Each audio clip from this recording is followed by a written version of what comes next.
മാനസാന്തരപ്പെടുക. ഞാൻ വാതിൽക്ക് നോക്കുന്നു.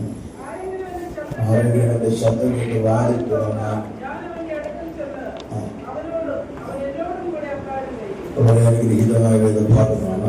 ദേവദാസന് എല്ലാ ദൈവമക്കൾക്ക് കർത്താവ് വാങ്ങണം. പരിശുദ്ധാത്മാവ് ഈ വേദഭാഗത്തിൽ നിന്ന് നിങ്ങളോട് സംസാരിക്കുക. ഞാൻ ആ വേദഭാഗം വായിക്കുന്നേ ഉള്ളൂ. നിങ്ങൾ അതിൽ നിന്ന് ഇനി വായിക്കണമെന്നില്ല. നിങ്ങളോട് പറയാൻ ആഗ്രഹിക്കുന്നത് ഇവിടെ ആ വാക്യം നിങ്ങളോട് കാണാതെ പഠിക്കുക. എനിക്ക് പ്രിയമുള്ളവരെയൊക്കെയും ഞാൻ ശാസിക്കുന്നു, ഞാൻ ശിക്ഷിക്കുന്നു. ശാസനം ഒഴിവാക്കിയാൽ ആ വാക്യം ശ്രദ്ധിക്കണം. എനിക്ക് പ്രിയമുള്ളവരെയൊക്കെ ഞാൻ ശിക്ഷിക്കുന്നു. ദൈവം പറയുകയാണ്, എനിക്ക് പ്രിയമുള്ളവരെയൊക്കെ ശിക്ഷിക്കുന്നു. ആരെ ദൈവം ശിക്ഷിക്കുന്നു? ദൈവത്തിന് പ്രിയമുള്ളവരെ. ഞാനിന്ന് പറയാൻ പോകുന്നത് ദൈവത്തിൻ്റെ ശിക്ഷയെക്കുറിച്ചാണ്. ദൈവം ശിക്ഷിക്കുന്നു. ആരെ ശിക്ഷിക്കുന്നു? പ്രിയമുള്ളവരെയാണ്. അപ്പൊ നമ്മുടെ ജീവിതത്തിൽ കഷ്ടതകൾ ഏറി വരുമ്പോൾ പല കഷ്ടതകളും നമ്മൾ പലപ്പോഴും പിശാചാണെന്നാണ് പറയുന്നത്. പലതും പിശാചാണെന്ന് പറയുന്നത്. നമ്മുടെയൊക്കെ പൊതുവെയുള്ള ധാരണയും നമ്മുടെ വാക്കുകളും ഒക്കെ എല്ലാം പിശാച. മക്കൾ പഠിച്ചില്ലേ പിശാച, ജോലി പോയാൽ പിശാച, കാല് തട്ടിയാൽ പിശാച, വണ്ടി കംപ്ലൈൻ്റ്, എല്ലാം പിശാച. നമ്മളെല്ലാത്തിനും പിശാചിനെ പറയും. ശരിക്കും എല്ലാം പിശാചാണോ എന്ന് ചോദിച്ചാൽ പലതും പിശാച അവന് പോലുമില്ല. പിശാചാണ്. ചിലതൊക്കെ ദൈവത്തിൻ്റെ ശിക്ഷയാണ്. അപ്പം നമ്മളിന്ന് ഞാൻ നിങ്ങളോട് പറയാൻ പോകുന്നത് ദൈവത്തിൻ്റെ ശിക്ഷയെക്കുറിച്ച്. അപ്പം നമ്മളിന്ന് പകൽ പ്രാർത്ഥന കരഞ്ഞ് അവസാനിപ്പിക്കുകയുള്ളൂ. അത് നിങ്ങൾ ഞാൻ ഇച്ചിരി വളരെ ലളിതമായ രീതിയിൽ ഈ വിഷയം അവതരിപ്പിക്കും. വിഷയത്തെ ഞാൻ ലളിതമാക്കുന്നത് വിഷമം വരാതിരിക്കാൻ വേണ്ടിയാണ്. അപ്പം അതുകൊണ്ട് വളരെ പ്രാർത്ഥനയോടായിരിക്കണം. ഞാൻ ഒരുപക്ഷെ ലളിത ഭാഷ ഉപയോഗിക്കുമ്പോൾ നിങ്ങൾ അതിൻ്റെ ഗൗരവം കളയരുത്. തീവ്രമായ ഒരു ഭാഗമാണ് ഞാൻ പറയാൻ പോകുന്നത്. ദൈവത്തിൻ്റെ ശിക്ഷ. ദൈവത്തിൻ്റെ ശിക്ഷ അവനാത്മീയൻ സ്നേഹിക്കുന്നവനെ ശിക്ഷിക്കുന്നു. മറക്കരുത്, സ്നേഹിക്കുന്നവനെ ശിക്ഷിക്കുന്ന ശിക്ഷയുടെ എബ്രായ ലേഖനം 12-ാം അധ്യായം 2-ാം വാക്യം. ആ ശിക്ഷയുടെ പേര് നിങ്ങൾ കേൾക്കണം. എബ്രായർ 12:8.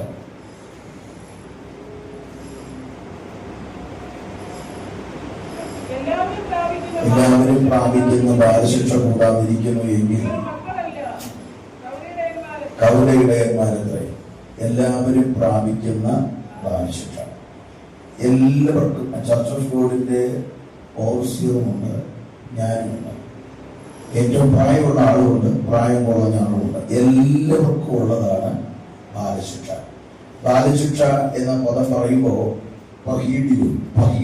ചാസ്റ്റൈസ്മെന്റ്, ട്രെയിൻ ചെയ്യുക, ഇൻസ്ട്രക്ഷൻ. അതായത് ഒരാത്മീയനെ ദൈവം അപ്പൻ മക്കളെന്ന നിലയിലാണ് ഇടപെടുന്നത്. ഇവിടെ പറയുന്ന ബാലശിക്ഷ അപ്പൻ മക്കളെ അപ്പന്റെ ഇംഗിതത്തിലേക്ക് ശിക്ഷിച്ചു വരുത്തുന്ന ഒരു പ്രവൃത്തിയാണ് ബാലശിക്ഷ. അങ്ങനെയെങ്കിൽ ഓരോ ദൈവമക്കളെയും കർത്താവ് ശിക്ഷിക്കുന്നുണ്ട്. പക്ഷെ നമ്മൾ പലപ്പോഴും അറിയാതെ പോകുന്നു. കർത്താവ് ശിക്ഷിക്കുന്ന എല്ലാവരെയും ശിക്ഷിക്കുന്നുണ്ട്. മക്കളായതുകൊണ്ട് നമ്മൾ കർത്താവിന്റെ മക്കളായതുകൊണ്ട് എല്ലാവരും എന്ത് ചെയ്യുന്നുണ്ട്? ശിക്ഷിക്കുന്നുണ്ട്. പക്ഷെ നമ്മളിത് തിരിച്ചറിയാതെ പലപ്പോഴും നമ്മൾ പറയുന്നത് ഇത് പിശാചാണെന്നാണ്. അത് വലിയ അപകടമാണ് വിളിച്ചു വരുത്തുന്നത്. കാരണം നമ്മുടെ ആത്മീയ ജീവിതത്തിൽ വലിയ അനർത്ഥങ്ങൾക്ക് കാരണമാകുന്നു. കാരണം നമ്മൾ ദൈവത്തിന്റെ ശിക്ഷയ്ക്ക് ഒരു ലക്ഷ്യമുണ്ട്. ആ ലക്ഷ്യം അറിയാതെ വരുമ്പോൾ പലപ്പോഴും നമ്മൾ അപകടത്തിൽപ്പെട്ടുകൊണ്ടിരിക്കുകയാണ്. ഞാൻ ഇന്ന് നിങ്ങളോട് ശാന്തമായിട്ട് ഞാൻ ശാന്തമായിട്ട് പറയുന്നതിന്റെ കാര്യം തൊണ്ടയ്ക്ക് വളരെ ബുദ്ധിമുട്ടുണ്ട്. എനിക്കൊരു ചെവി കേൾക്കാൻ പറ്റാത്ത ആളാണ്. ഇപ്പൊ ഡൽഹി ഹോൾ ചെയ്തിരിക്കും. എനിക്ക് തുമ്മാൻ പാടില്ല, ചുമയ്ക്കാൻ പാടില്ല, ത്രോട്ട് ഇൻഫെക്ഷൻ വരാൻ പാടില്ല. ഇത്രയും വലിയ പ്രശ്നമുണ്ട്. അത് കേൾക്കാനും പാടില്ല. അപ്പം അതുകൊണ്ട് ഞാൻ ശാന്തമായിട്ട് നിങ്ങളോട് സംസാരിക്കുന്നത് ശരീരമായ ഒറ്റപ്പാടുകൊണ്ടാണ്. പക്ഷെ എങ്കിലും വിഷയം വളരെ ഗൗരവമേറിയതാണ്. അത് നിങ്ങൾ മറക്കരുത്.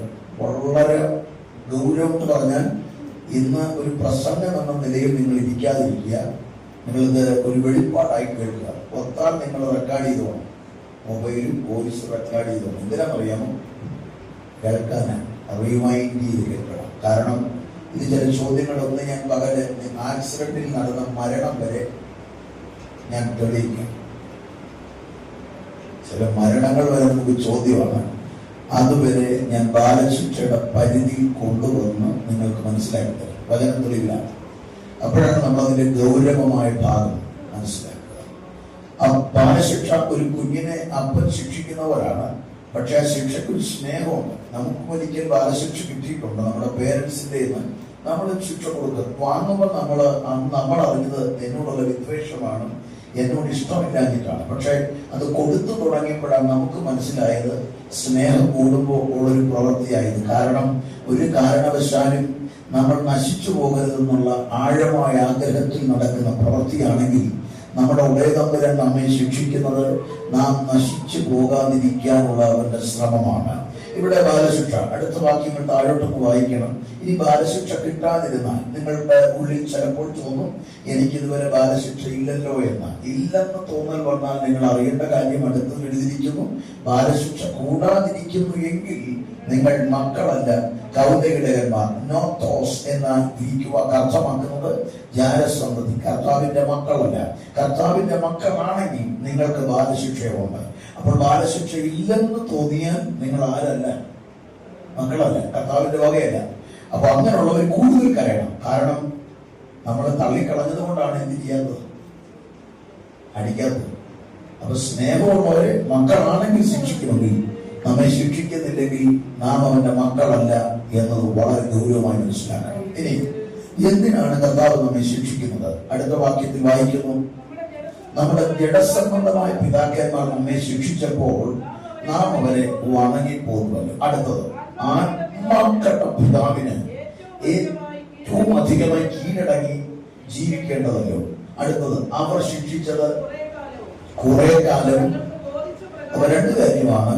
അവർ ശിക്ഷിച്ചത് കുറെ കാലം, തങ്ങൾക്ക് ബോധിച്ച പ്രകാരം. ബാലശിക്ഷ നമ്മൾ നടത്തിയത് കുറെ കാലം. ആ വാക്കിന്റെ അർത്ഥം എന്ന് പറഞ്ഞാൽ എന്നും ബാലശിക്ഷയല്ല. നേരം വെളുത്താൽ ഉടനെ അടിക്കുകയാണോ? അല്ല. പക്ഷെ എപ്പോഴാണ് അടി കിട്ടിയിട്ടുള്ളത്? തെറ്റ് ചെയ്യുമ്പോഴാണ്. ഇതുപോലെ തന്നെ നമ്മൾ എപ്പോഴിത് അവസാനിക്കുമെന്ന് ചോദിച്ചാൽ നമ്മൾ എപ്പോഴാണോ സോറി പറഞ്ഞ് ക്ഷമ പറഞ്ഞത് അവിടെ അടി ചെയ്യും.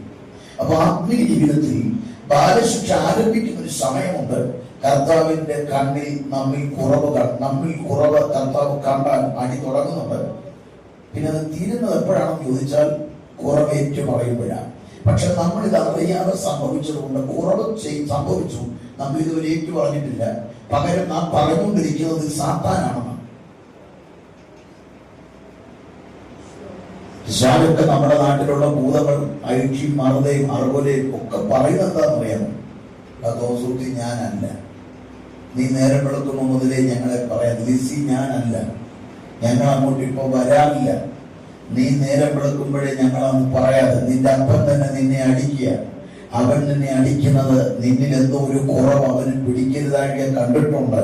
നീ അതൊന്ന് ഏറ്റുപറ, അവൻ ക്ഷമിക്കും. അതുകൊണ്ട് ഇന്ന് നമ്മൾ മനസ്സിലാക്കേണ്ടത് കുറെ കാലം. അതുകൊണ്ടൊരു കാര്യം ഓർക്കണം, ലംഘനം മറച്ചു വെക്കുന്നവന് ശുഭം വരികയില്ല. ഏറ്റു പറഞ്ഞുപേക്ഷിക്കുന്നവർക്ക്. അപ്പൊ ഇന്ന് ഈ ബാലശിക്ഷ ഒഴിവാകണമെങ്കിൽ ഒറ്റ കാര്യമുള്ളൂ, ഏറ്റു പറഞ്ഞ് ഉപേക്ഷിക്കണം. അപ്പൊ നമ്മുടെ ജീവിതത്തിൽ കുറവുകൾ എവിടെയെങ്കിലും ഉണ്ടെന്ന് കർത്താവ് കണ്ടിട്ടാണ് ശിക്ഷിക്കുന്നത്.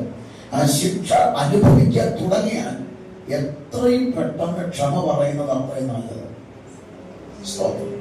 ഇനി കുറെ കാലം, ഈ അടുത്ത പദമാണ് തങ്ങൾക്ക് ബോധിച്ച പ്രകാരം. അതായത് കുറച്ച് കഴിയുമ്പോൾ ഒരു 12:30 ആകുമ്പോൾ നിങ്ങൾക്ക് തോന്നും അനീഷ് പാസ്റ്റർ പറയുന്നവരൊക്കെ ദൈവം ഞങ്ങളെ അടിക്കും. അങ്ങനെ തോന്നൽ വരുമ്പോൾ അതിനുള്ള മറുപടി ഇപ്പോഴേ ഞാൻ പറയുകയാണ്, തങ്ങൾക്ക്. നമ്മളെ സൃഷ്ടിച്ചത് എങ്ങനെ? മക്കൾ പറഞ്ഞിടത്താണ്. മമ്മി എന്നെ അടിക്കാൻ വരികയാണ്, ആണ്ണടി ഇന്ന് നിന്നെ അടിക്കും എങ്കിൽ മമ്മി തവിക്കണം ഉപയോഗിക്കരുത്, പകരം മമ്മി ഈർപ്പിലെടുത്തുള്ളത്. ഇങ്ങനെ പറഞ്ഞ് അടി മേടിക്കാറ് അല്ല. അടി കിട്ടിക്കഴിഞ്ഞപ്പോഴാ പിടി കിട്ടിയത് തവിക്കട കൊണ്ടാണ്, പിച്ചാത്തി തിരിച്ചു പിടിച്ചു കുത്തി, കവിളിനാണ് കുത്തിയത്. ഇത് നമ്മൾ പറയുന്ന സ്ഥലത്തുമല്ല, നമ്മൾ പറഞ്ഞ വടിക്കുമല്ല, തങ്ങൾക്ക്. അപ്പൊ അതുകൊണ്ട് കുറച്ച് കഴിയുമ്പോൾ ആ സംശയമൊന്നും വേണ്ട. ദൈവത്തിന് നിന്നെ അറിയാം, നിന്റെ സ്വഭാവം അറിയാം, നിന്റെ ചിന്ത അറിയാം, നിനക്ക് തന്ന ഇളവുകൾ അറിയാം. ഇത് അറിഞ്ഞിട്ടാണ് കർത്താവ് ശിക്ഷിക്കുന്നത്. ഇനി തങ്ങൾക്ക് ബോധിച്ച പ്രകാരം മാത്രം. ഇനി എന്തിനാണ് ബാലശിക്ഷ? അടുത്ത വാക്യം, അവനോ നാം അവന്റെ വിശുദ്ധി പ്രാപിക്കേണ്ടതിനാണ്. അപ്പോ ഇന്ന് നിങ്ങൾ എഴുതുന്നവർ എഴുതിക്കോണം, എന്തിന് കർത്താവ് നമ്മെ ബാലശിക്ഷ കഴിക്കുന്നു. ഒന്ന്, നാം അവന്റെ വിശുദ്ധി പ്രാപിക്കും. അപ്പൊ ഇന്ന് കർത്താവ് എന്തിനാണ് നമ്മെ ശിക്ഷിക്കുന്നത് എന്നുള്ള ചോദ്യത്തിനുള്ള ഉത്തരം നാം അവന്റെ വിശുദ്ധി പ്രാപിക്കാനാണ്. ഇന്ന് പകൽ ദൈവകൃപയെ വന്ന ഓരോ ആത്മീയരും അറിയേണ്ടത് നമ്മളോട് ഇന്ന് ചോദിക്കണം, എങ്ങനെയുണ്ട് വിശുദ്ധി എന്ന് ചോദിച്ചാൽ അച്ചായന്മാരൊക്കെ പറയുന്നത് ഭാര്യയെ കമ്പയർ ചെയ്തിട്ട് പറയും അവളെക്കാൾ ഞാൻ ബെറ്ററാണ്. ഭാര്യമാര് നേരെ കൂടെ വന്ന അച്ചായനെ നോക്കിയിട്ട് പറയും അച്ചായനേക്കാൾ ഞാൻ കൊള്ളാം. പാസ്റ്റർ പറയുന്നത് വിശ്വാസിയേക്കാൾ ഞാൻ കൊള്ളാം. നമ്മുടെ എല്ലാം കമ്പാരിസൺ ഇങ്ങനെയാണ്. കൂടിയിരിക്കുന്ന, കൂടെ വന്ന, കൂടെ നടക്കുന്നവരെ നോക്കിയിട്ട് അവരെക്കാൾ കൊള്ളാമെന്ന് നമുക്ക് തോന്നുമ്പോൾ കർത്താവ് വെച്ചിരിക്കുന്ന മാനദണ്ഡം മറ്റാരെയുമല്ല, എന്റെ വിശുദ്ധി പ്രാപിക്കണം. ഇന്ന് പകൽക്കാലം പരിശുദ്ധാത്മാവ് ഓർമ്മിപ്പിക്കുന്നത് നിങ്ങളുടെ വിശുദ്ധി കർത്താവിന്റെ വിശുദ്ധിയോളം എത്തണം. പലപ്പോഴും ആത്മീയർക്ക് സംഭവിച്ച ഗതികേടെന്ന് പറഞ്ഞാൽ നമുക്ക് ഒരു സമയം കഴിയുമ്പോൾ നമ്മൾ തൃപ്തരാണ്. നമ്മൾ രക്ഷിക്കപ്പെട്ട ചർച്ചകോട് വകയാറ് പാരമ്പര്യവും പഴക്കമൊക്കെ പറഞ്ഞിട്ട് അന്നത്തെ വെച്ച് നോക്കുമ്പോൾ ഞങ്ങൾ ഒരു മുമ്പ് ഇറങ്ങി പണ്ടിറങ്ങിയിട്ടൊക്കെ പറയുന്നുണ്ട്. പക്ഷെ വിശുദ്ധിയുടെ റേഞ്ച് എവിടെ വരെയായി? വ്യക്തിപരമായി തുറന്ന് ചോദിക്കുകയാണ്, ഇറങ്ങി തിരിച്ചതിനേക്കാൾ നമ്മുടെ വിശുദ്ധിയുടെ നിലവാരം കൂടിയോ കുറഞ്ഞോ? നമ്മൾ തൃപ്തരായി, നമ്മളെല്ലാവരും പ്രാർത്ഥനയിൽ തൃപ്തരായി, ആരാധനയിൽ തൃപ്തരായി, നാം തൃപ്തിപ്പെട്ടിരിക്കുമ്പോൾ കർത്താവ് പറയുന്നത് നിന്റെ വിശുദ്ധി എന്റെ വിശുദ്ധിയോടൊന്ന് താതാത്മ്യപ്പെടണം എന്ന് പറഞ്ഞു വരുന്നതിന്റെ കാര്യം. നമുക്കൊരു ഓപ്ഷൻ ഉണ്ട്. എന്താ ഓപ്ഷൻ എന്ന് പറയാം? ഒന്നുകിൽ ബാലശിക്ഷ അനുഭവിക്കാം, ഇല്ലെങ്കിൽ വിശുദ്ധി കർത്താവിന്റെ വിശുദ്ധി പ്രാപിക്കാം. എങ്കിലും ഇത് ഒഴിയത്തുള്ളൂ. ഞാൻ പറഞ്ഞു വരുമ്പോൾ നിങ്ങൾക്ക് ഗൗരവം പിടികിട്ടുമ്പോൾ നമ്മുടെ നിയന്ത്രണം പോവും എന്ന് തീരുമാനം എടുക്കും നമ്മൾ. കാരണം കർത്താവിനെ നമ്മൾ കണ്ടതുപോലും അറിഞ്ഞതുപോലും അല്ല. അപ്പോൾ ഇന്ന് ഇവിടെ പറയുന്നത് നാം കർത്താവിന്റെ വിശുദ്ധി പ്രാപിക്കുന്നത്. ഞാൻ തന്നെ പ്രതിയാക്കാം. അനീഷ്കാല വന്ന് ഞാൻ കർത്താവിന്റെ പാതയിൽ ട്രാക്കിലൂടെ പോവുകയാ, നിത്യത നോക്കി. പാപം ചെയ്തോ, ജീവിത വിശുദ്ധി നഷ്ടപ്പെട്ടോ, ഉപദേശ വിശുദ്ധി പോയോ, ട്രാക്ക് മാറിയാൽ നഷ്ടം ഇരിക്കാം. പക്ഷെ ആ ബോധ്യം നമുക്ക് കിട്ടത്തില്ല. നമുക്ക് ആ ബോധ്യം കിട്ടില്ല. നമുക്കെപ്പോഴും തോന്നുന്നത് ഞാൻ കറക്റ്റ് ആണെന്നാണ്. പക്ഷെ നമ്മെ സ്കാൻ ചെയ്യുന്ന കർത്താവിനറിയാം ഈ ട്രാക്ക് മാറുന്നത് ഇവന് വലിയ അപകടമാണ്. അപ്പോൾ തന്നെ കർത്താവ് ചെയ്യുന്ന സ്നേഹം അതെന്നറിയാം. കർത്താവിന്റെ സ്നേഹം പിതാവ് പറയുന്നത് ഉടനെ ഈ ഉപദേശത്തിൽ നിന്ന് വീണു, വിശുദ്ധിയിൽ നിന്ന് വിട്ടു, കർത്താവിൽ നിന്ന് അകന്നപ്പോൾ പിതാവ് പറയുന്നത് കോടാലി വെച്ച് ഇതിനെ വെട്ടിക്കളയാം. ഇതിനെ വെട്ടിക്കളയാം. ഇതിനേക്കാൾ എത്രയോ നല്ലതുണ്ട്, ഇതിനേക്കാൾ എത്രയോ പ്രാപ്തിയുള്ളതുണ്ട്, ഇതിനേക്കാൾ എത്രയോ കഴിവുള്ളതുണ്ട്. അതുള്ളത് കൊണ്ട് ഇതിനെ വെട്ടിക്കളയാം എന്ന് പിതാവ് ഡിസിഷൻ എടുക്കുമ്പോൾ അവിടെ സ്വർഗത്തിൽ എന്റെ പ്രാണപ്രിയൻ ആ കരത്തെ പിടിച്ചിട്ട് പറയും, അരുത് പിതാവേ, കോടാലി കൊണ്ട് വെട്ടിക്കളയല്ലേ, കോടാലി കൊണ്ട് വെട്ടിക്കളയരുത്, കോടാലി കൊണ്ട് ഇതിനെ വെട്ടി നശിപ്പിച്ചു കളയരുത്. ഇതെന്റെ പ്രാണന്റെ വിലയാണ്, ഇതെന്റെ ജീവന്റെ വിലയാണ്. ഒരാണ്ടൂടെ നിൽക്കട്ടെ, ഒരാണ്ടൂടെ നിൽക്കട്ടെ. പിടികെട്ടുന്നുണ്ടോ? അതുകൊണ്ട് ഇന്ന് പകൽ ഇവിടെ നമ്മൾ ഇരിക്കുന്നത് വിശുദ്ധി കൂടിയിട്ടാണെന്നൊരു ചിന്ത വേണ്ട. സ്വർഗത്തിൽ ഒരാണ്ടൂടെ നമുക്ക് വേണ്ടി പ്രാർത്ഥിച്ചു വാങ്ങിയ ഒരു പ്രാണനാഥൻ സ്വർഗത്തിലുണ്ട്. അവിടെ മുഴങ്ങുന്ന ശബ്ദം ഒരു ഉപവാസം കൂടെ നടക്കട്ടെ, ഒരു മാസം കൂടെ ഒന്ന് കൊടുത്താട്ടെ, ഒരു അവസരം കൂടെ കൊടുത്താട്ടെ. പിതാവേ, ഞാൻ ചെത്തി വെട്ടിപ്പാക്കാം. ഒരു കൊല്ലം പിതാവിനോട് ചോദിച്ചു മേടിക്കുമ്പോൾ ഡിലേ ചെയ്തത് കോടാലിയാണ്.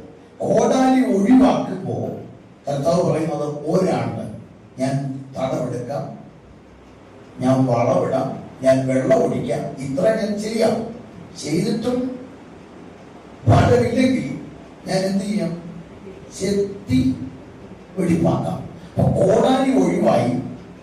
പക്ഷെ കർത്താവ് കയ്യിൽ എന്തെടുത്തെന്ന് അറിയാമോ?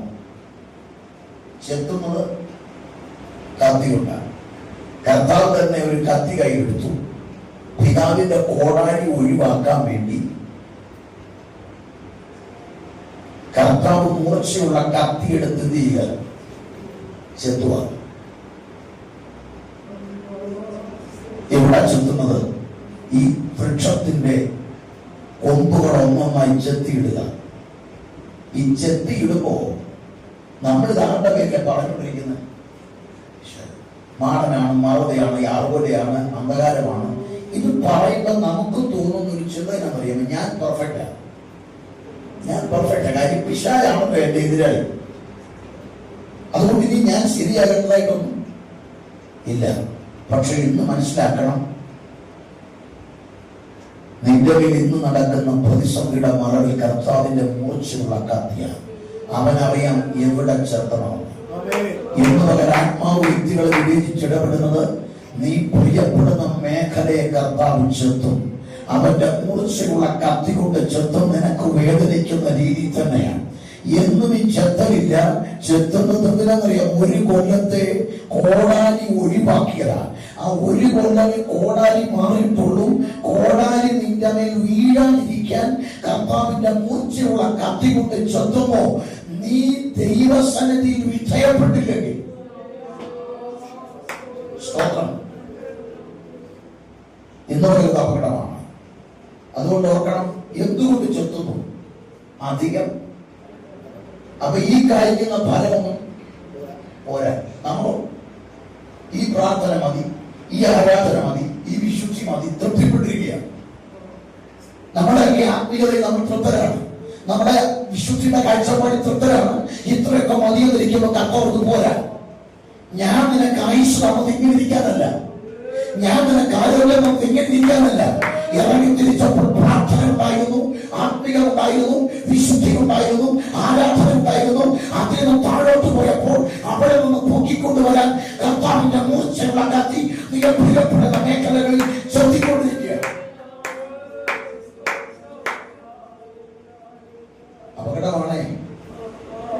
അപകടമാണ്. ഇത് താങ്ങാൻ പറ്റുന്ന കാര്യമല്ല.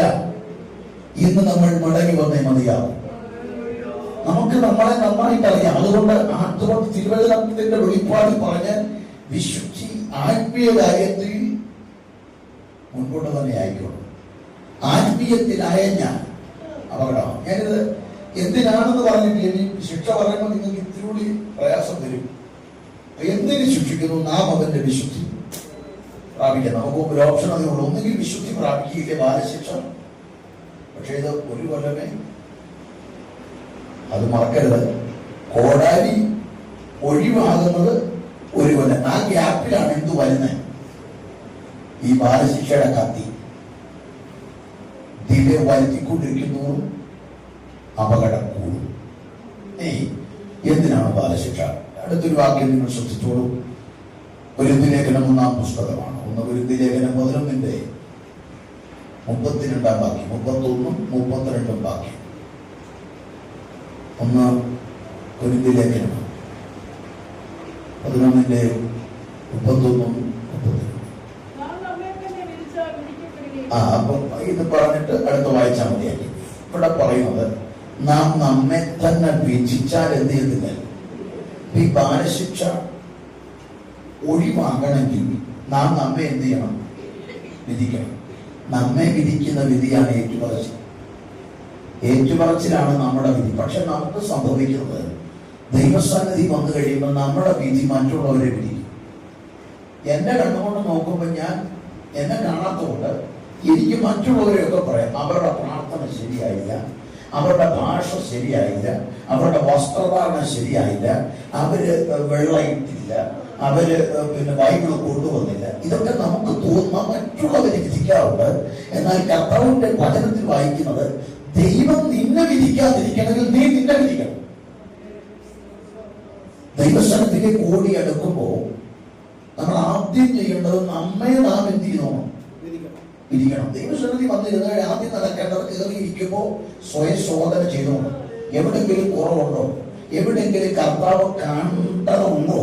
നമുക്ക് എല്ലാവരെയും കളിപ്പിക്കാം, കർത്താവിനെ കളിപ്പിക്കാൻ പറ്റില്ല എന്നുള്ളത് ഓർമ്മ വേണം.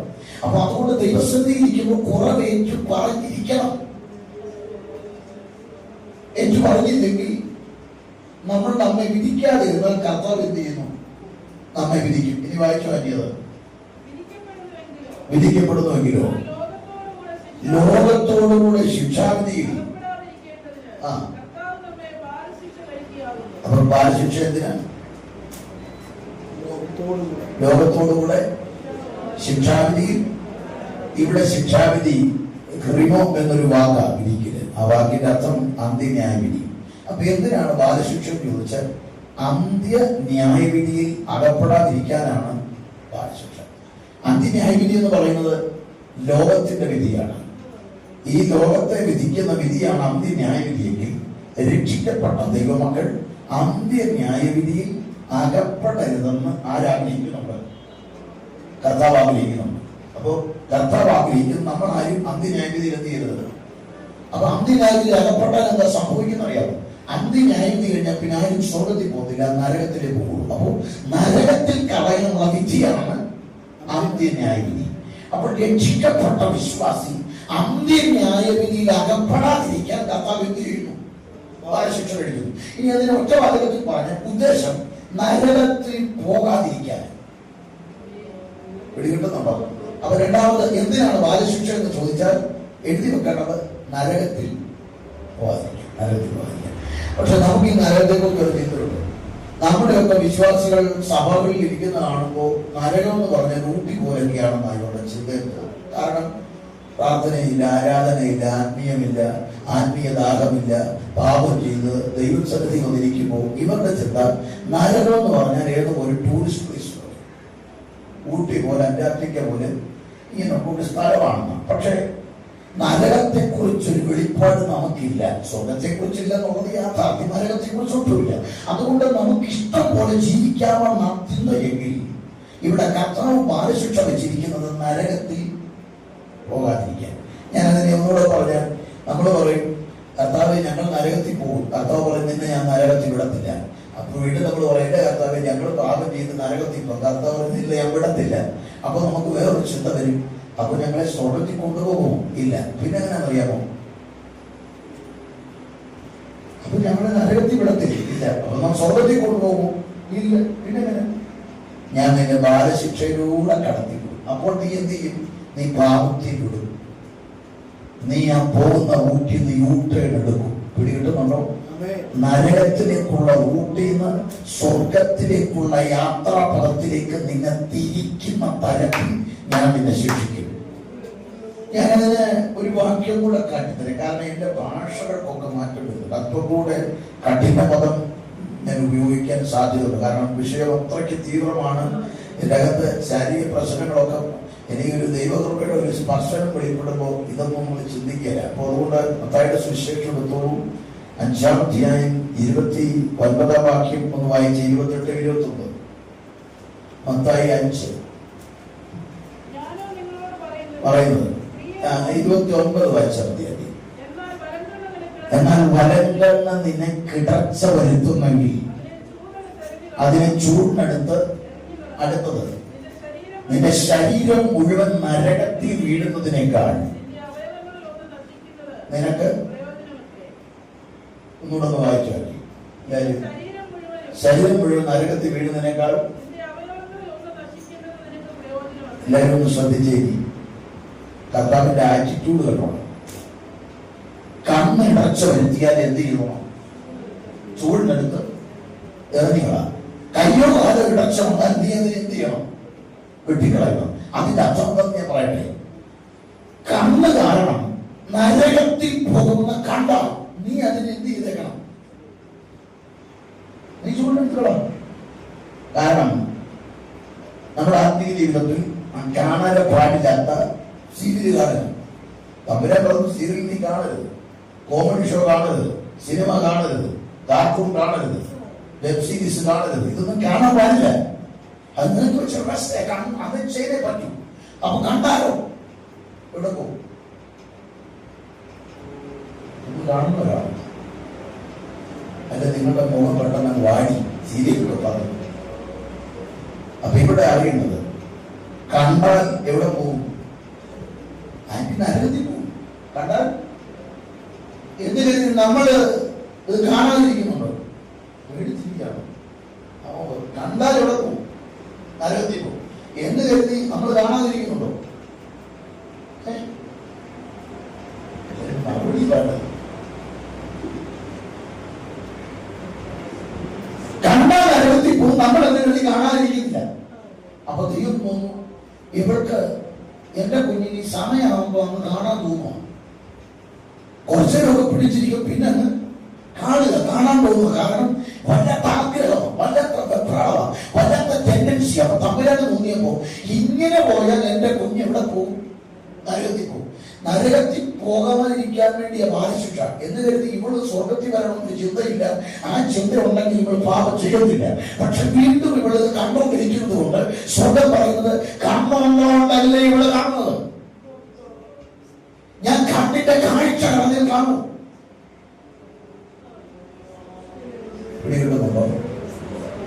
ഇവിടെ എത്രയുള്ളൂ പറയാൻ, കണ്ണ് പൊട്ടിച്ചിട്ടാണേലും നിന്നെ സ്വർഗത്തിൽ കൂടും. അവയവം നശിക്കുന്നത് നിങ്ങൾക്ക് പ്രയോജനം. അതിന്റെ അർത്ഥം എന്താണെന്ന് അറിയാമോ? അവയവം നശിപ്പിച്ചിട്ടാണെങ്കിൽ നമ്മൾ എവിടെ കൊണ്ടു. അപ്പൊ എന്റെ ചോദ്യം, അവയവം നശിച്ചിട്ട് സ്വർഗത്തിൽ പോകണം, മര്യാദയ്ക്ക് പോകണം. നമ്മുടെയൊക്കെ കിഡ്നി മാറ്റി വെക്കുന്നു, ലിവർ മാറ്റി വെക്കുന്നു, ഓപ്പറേഷൻ ഒക്കെ നടക്കുന്നില്ല വിശ്വാസിക്ക്. ഇതിന്റെ കാരണം എന്താ? നമ്മളിത് കരുതിയിരിക്കുന്നത് എന്താണെന്ന് ചോദിച്ചാൽ ഇതെന്റെ ബാധയാണോ? തമ്മിലെ നോക്കിയപ്പോ ആരോഗ്യം കൊടുത്തിട്ട് പള്ളിയിലും വരുന്നില്ല, പ്രാർത്ഥനയ്ക്കും വരുന്നില്ല. കിഡ്നി രണ്ടും അടിച്ചു കളഞ്ഞു, ഡയാലിസിസ് സ്റ്റാർട്ട് ചെയ്തു. അതിന് മുമ്പ് വരെ ആരാധന വരുമ്പോ ബിസിയാ, സമയമില്ല, ജോലി തിരക്കാം, വളരെ ബിസിയാണ്. പക്ഷെ ഇത് കളയാൻ തമ്പുരാന്റെ പദ്ധതി. നിന്റെ അവയവം രണ്ടെണ്ണം പോയി കഴിഞ്ഞപ്പോ ഇപ്പൊ തിരക്കില്ല.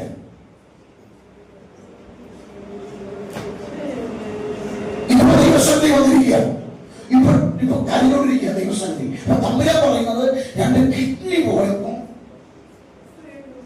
പ്രയോജനമായി.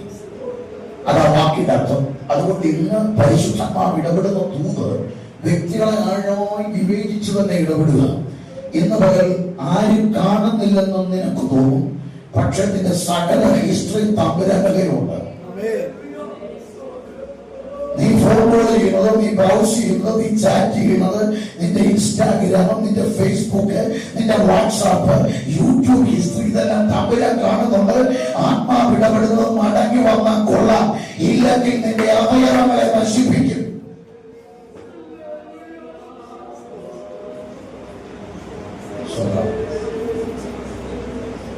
അയ്യോ, 18:8-9 കൂടെ വായിച്ചേ. അത്താഴം തന്നെയാണ്. 18:8-9. കയ്യോ കാലം നിന്നെ കിടർച്ച വരുത്തിയാൽ അതിനെ വെട്ടി എറിഞ്ഞുകളാം. രണ്ട് കൈയും രണ്ട് കാലുള്ളവനായി നരകത്തിൽ വീഴുന്നതിനേക്കാൾ അംഗഹീനനായിട്ടോ മുടന്തനായിട്ടോ. ശ്രദ്ധിച്ചോ? അപ്പൊ നമ്മളെ എവിടെ അടിച്ചാൽ നമ്മൾ സുല്ല് പറയുന്ന തമ്പുരാൻ അറിയാം. അപ്പൊ ഈ ആക്സിഡന്റ് ഒക്കെ വരുന്നത് എന്താണെന്നറിയാം. തമ്പുരാൻ പറഞ്ഞ അംഗഹീനനോ മുടന്തനുമായിട്ടാണ് എവിടെ പോണം. ഞാൻ പറയുന്നത് ഈ ഒതുങ്ങി കമ്പി വിട്ടു പോകുന്നേക്കാൾ എന്ത് നല്ലതാ വിശുദ്ധിയോടെ നിന്ന് അങ്ങ് പോകുന്നത്. ഒരു മീറ്റിംഗിൽ നിന്നപ്പോ ഒരു കാര്യമില്ലാത്ത ഒരു മോൻ 19കാരൻ ആരാധിക്കുന്നതാണ്. എനിക്ക് അവനെ ഇഷ്ടപ്പെട്ടു. അവസാനം പ്രാർത്ഥിക്കാൻ വന്നപ്പം പറഞ്ഞെന്താണെന്ന് അറിയാമോ? പറഞ്ഞത് കാരണം അവന് പള്ളി വരുമ്പോ എല്ലാത്തിനും ക്വസ്റ്റ്യൻ, പാസ്റ്റർ പ്രസംഗിച്ച ക്വസ്റ്റ്യൻ, ശബ്ദം ഉണ്ടാക്കിയ ക്വസ്റ്റ്യൻ, വാക്യം തെറ്റി എല്ലാത്തിനും ക്വസ്റ്റ്യൻ, ഭയങ്കര ക്വസ്റ്റ്യൻ. തമ്പുരാൻ നോക്കിയപ്പോ ഇങ്ങനെ പോയാൽ ഇവൻ ഇവിടെ പോകും നരകത്തിൽ. തമ്പുരാൻ ചെയ്തത്, ഇവൻ പോകുന്ന ബൈക്ക് ഒരു ടിപ്പർ വണ്ടി ഇടിച്ചു. ടിപ്പർ അവന്റെ കാലിൽ കയറി 100 മീറ്റർ അരച്ചു. കാലങ്ങ് അരഞ്ഞുപോയി. കാലരഞ്ഞു കഴിഞ്ഞപ്പോൾ അപ്പൊ ഇപ്പൊ കാലില്ല, ഒറ്റക്കാലെ വന്നിട്ട് ഇപ്പൊ ക്വസ്റ്റ്യൻ ഇല്ല, വോക്കറിൽ നിന്ന് തുള്ളി ആരാധിക്കുക. ഇപ്പൊ നമുക്ക് പേടി തോന്നും, പക്ഷെ തമ്പുരാൻ പറയുന്നത് ഇപ്പൊ അതിന് പ്രയോജനമായി. അവന്റെ കാല് പോയത് അവന് പ്രയോജനമായി. അതാ ഞാൻ പറഞ്ഞു വരുന്നത്, തമ്പുരാന്റെ സ്കൂളിൽ ഇങ്ങനെ ചില പദ്ധതികളുണ്ട്. അതുകൊണ്ട് നമ്മളിത് അറിയാതെ എല്ലാം കൂടെ പിശാചിന്റെ അക്കൗണ്ടിൽ ഇട്ടെങ്കിൽ അത് വിഡ്രോ ചെയ്തിട്ട് തമ്പുരാന്റെ കരം നിന്റെ ജീവിതത്തിൽ ഭാരമായി വെളിപ്പെടുന്നത്. ദൈവത്തെ ഒന്ന്, വിശുദ്ധിയിൽ വർധനമുണ്ടാകണം. 2, നീ നരകത്തിലേക്ക് പോകുന്ന രഹസ്യഭാവം ഉണ്ടോ, തമ്പുരാന്റെ കരം ഭാരമായി വരും. സ്വന്തം അത് രണ്ടുദ്ദേശം. ഇനി ഞാൻ പെട്ടെന്ന് പറയാൻ പോകുന്നത്, ബാലശിക്ഷ വന്നാൽ അറിയണ്ടേ, നമുക്കിന്ന് അറിയണ്ടേ. അറിയണമല്ലോ, അറിയാതെ പോയിട്ട് കാര്യമില്ല. ഇതറിയണം, നമ്മളെ കർത്താവ് അടിച്ചോ. രണ്ടുദ്ദേശം. അപ്പൊ ഞാൻ ഈ ബാലശിക്ഷ പറയുമ്പോൾ നിങ്ങളിൽ ബാലശിക്ഷയുടെ കരം ദൈവം നീട്ടിയെങ്കിൽ മാറാനുള്ള വഴി ഞാൻ ഇപ്പോഴേ പറയാണ്. ഉദ്ദേശം രണ്ടാണ്: വിശുദ്ധി പ്രാപിക്കുക, രണ്ട് നരകത്തിൽ പോകുന്ന പ്ലാന് വല്ലതും ഉണ്ടെങ്കിൽ തിരിയുക, നമ്മൾ മടങ്ങി വരിക.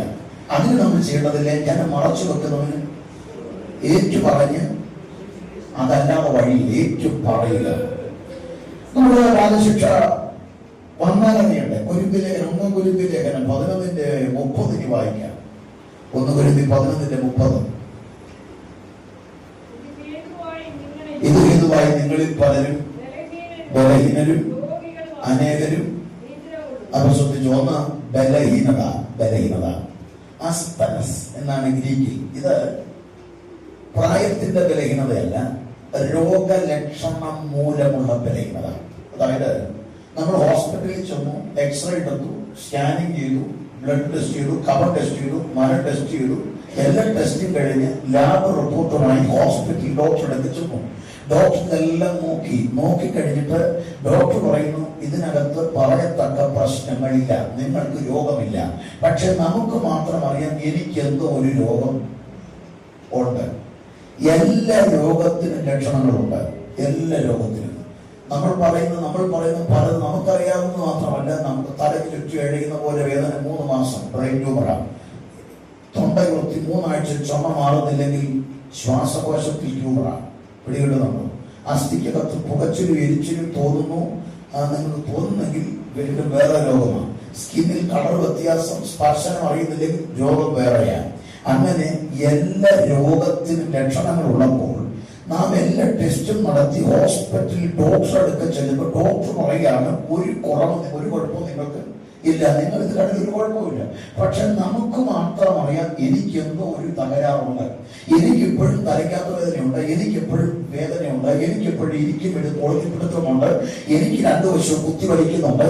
അതിന്റെ അർത്ഥം സ്കാനിങ്ങിൽ ഈ മെഡിക്കൽ സയൻസിന്റെ കണ്ണിൽ നോക്കിയിട്ട് കാണാൻ പറ്റുന്നില്ല. അങ്ങനെങ്കിൽ മെഡിക്കൽ സയൻസിനെ കാണാൻ പറ്റാത്ത ആരോ നിന്റെ ജഡത്തിൽ ഇപ്പൊ തൊട്ടിട്ടുണ്ട്. അത് നിന്റെ ദൈവത്തിന്റെ കരമാണ്. ദൈവം നിന്റെ ജഡത്തിൽ അടിക്കുന്ന ആദ്യത്തെ അടി തുമ്മല്, എരിച്ചില്, പുകച്ചില്, നിന്റെ ശരീരത്തിൽ എന്തെല്ലാം അസ്വസ്ഥതകൾ വരാമോ ആ അസ്വസ്ഥത കർത്താവിന്റെ കരമാണ്. ഇന്ന് പകൽ ആത്മാവ് ഇടപെടുന്നത് നീ ഇത് രോഗമാണെന്ന് പറഞ്ഞ് ഓടരുത്. ദൈവത്തിന്റെ കരം നിന്നെ തൊട്ടത് എവിടെയോ നീ തെറ്റിയിട്ടുണ്ട്, എവിടെയോ വിശുദ്ധി വീണിട്ടുണ്ട്, എവിടുന്നോ ആദ്യസ്നേഹത്തിൽ നകന്നതുകൊണ്ട് നിന്നെ മടക്കി വരുത്താൻ ദൈവത്തിന്റെ കരം നിന്റെ ജഡത്തിൽ വീഴുക.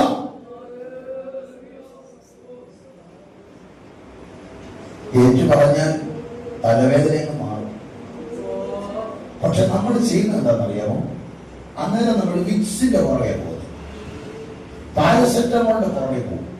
നമ്മൾ അടുത്തത് പോകുന്നത് നമുക്ക് ഏറ്റവും അറിയുന്ന ഹോസ്പിറ്റലിലേക്ക്, നമുക്കറിയാവുന്ന ഡോക്ടർ എടുക്കലേക്ക് പോവുക, അല്ലെങ്കിൽ കുഴമ്പെടുത്ത് നോക്കുക, മുറിവെണ്ണം നോക്കുക, ചൂട് വെക്കുക. അപ്പോഴും തമ്മിലാൻ തോന്നുന്നത് തലവേദന കൊടുത്തത് കുഴമ്പിന്റെ പുറകെ പോകാനല്ല, നീ എന്റെ അടുത്ത് വരാനാണ്. നിനക്ക് ഈ കണ്ണിനകത്ത് ഇരുട്ട് തന്നത് നീ എന്റെ അടുത്തോട്ട് വാ, അപ്പൻ അടിച്ചപ്പൻ്റെ അടുത്തോട്ട് വാ. നീ അപ്പോഴും നിന്റെ ബുദ്ധിയിൽ ആശ്രയിച്ച് ഇഷ്ടമുള്ളടത്ത് പോയാൽ അടി കൂടുമോ കുറയുമോ? ഇതാണ് തലവേദന വന്നത്. ചെറിയ തകരാറ ഏറ്റു പറഞ്ഞാൽ അവിടെ തീരു വന്നു. ഇതിനകത്ത് നാളുകളായി മാറാത്ത അസ്വസ്ഥതകളും കൊണ്ട് നടക്കുക, എരിച്ചിലും പുകച്ചിലും കൊളുത്തിപ്പിടുത്തവും കോച്ചിപ്പിടുത്തവും ഒക്കെ എടുത്തിട്ടുണ്ടായി. ഇതൊക്കെ കൊണ്ടിരുന്നിട്ട് നമ്മൾ ഇതിന്റെ ഭൂതമാണെന്ന് പറഞ്ഞിരിക്കുക. ഭൂതമൊക്കെ ഗ്രൗണ്ടിൽ പുറത്താണ്. ഇവിടെ നിന്റെ മേൽ ഇപ്പൊ വന്ന കരം കർത്താവിന്റെ കരമാണ്. അവൻ നിന്നെ സ്കാൻ ചെയ്തിരിക്കുക, ഒരു കുറവ് നിന്നിൽ കണ്ടിട്ടുണ്ട്. അവിടെ നീ ഒന്ന് മടങ്ങി വരാൻ നിന്റെ ജഡത്തെ അടിക്കുന്നു രോഗലക്ഷണം കൊണ്ട്. ഏറ്റു പറഞ്ഞിരിക്കും, സൗഖ്യമാകും. ഏറ്റു പറഞ്ഞില്ലെങ്കിൽ അടുത്ത ഘട്ടത്തിലേക്ക് ഇത് മാറും. ബലഹീനരും അടുത്ത ആദ്യം മറന്നോ എന്തോ വായിക്കുന്നത് അതാണ്. എല്ലാരും കേൾക്കുന്നുണ്ടോ? ഇങ്ങോട്ട് രണ്ടാമത്തെ ഘട്ടം എന്താണ്? രോഗികൾ. 2ാം ഘട്ടം രോഗികൾ. രോഗമെന്ന് പറയുമ്പോൾ രോഗലക്ഷണം ആദ്യം വരും, രണ്ടാമത് രോഗം. ഈ രോഗം എന്ന് പറയുമ്പോൾ എല്ലാ രോഗവും ബാലശിക്ഷയല്ല. കാരണം ദൈവമഹത്വത്തിന് വേണ്ടി രോഗം വരും. കുരുടനെ കണ്ടപ്പോൾ ചോദിച്ചത്, റബ്ബി ഇവനിങ്ങനെ കുരുടനാകാൻ ഇവന്റെ മാതാപിതാക്കൾ ചെയ്ത പാപം കൊണ്ടാണോ? ഉടനെ കർത്താവ് പറഞ്ഞല്ല, ഇവങ്ങൾ ദൈവപ്രവൃത്തി വെളിപ്പെടാനും.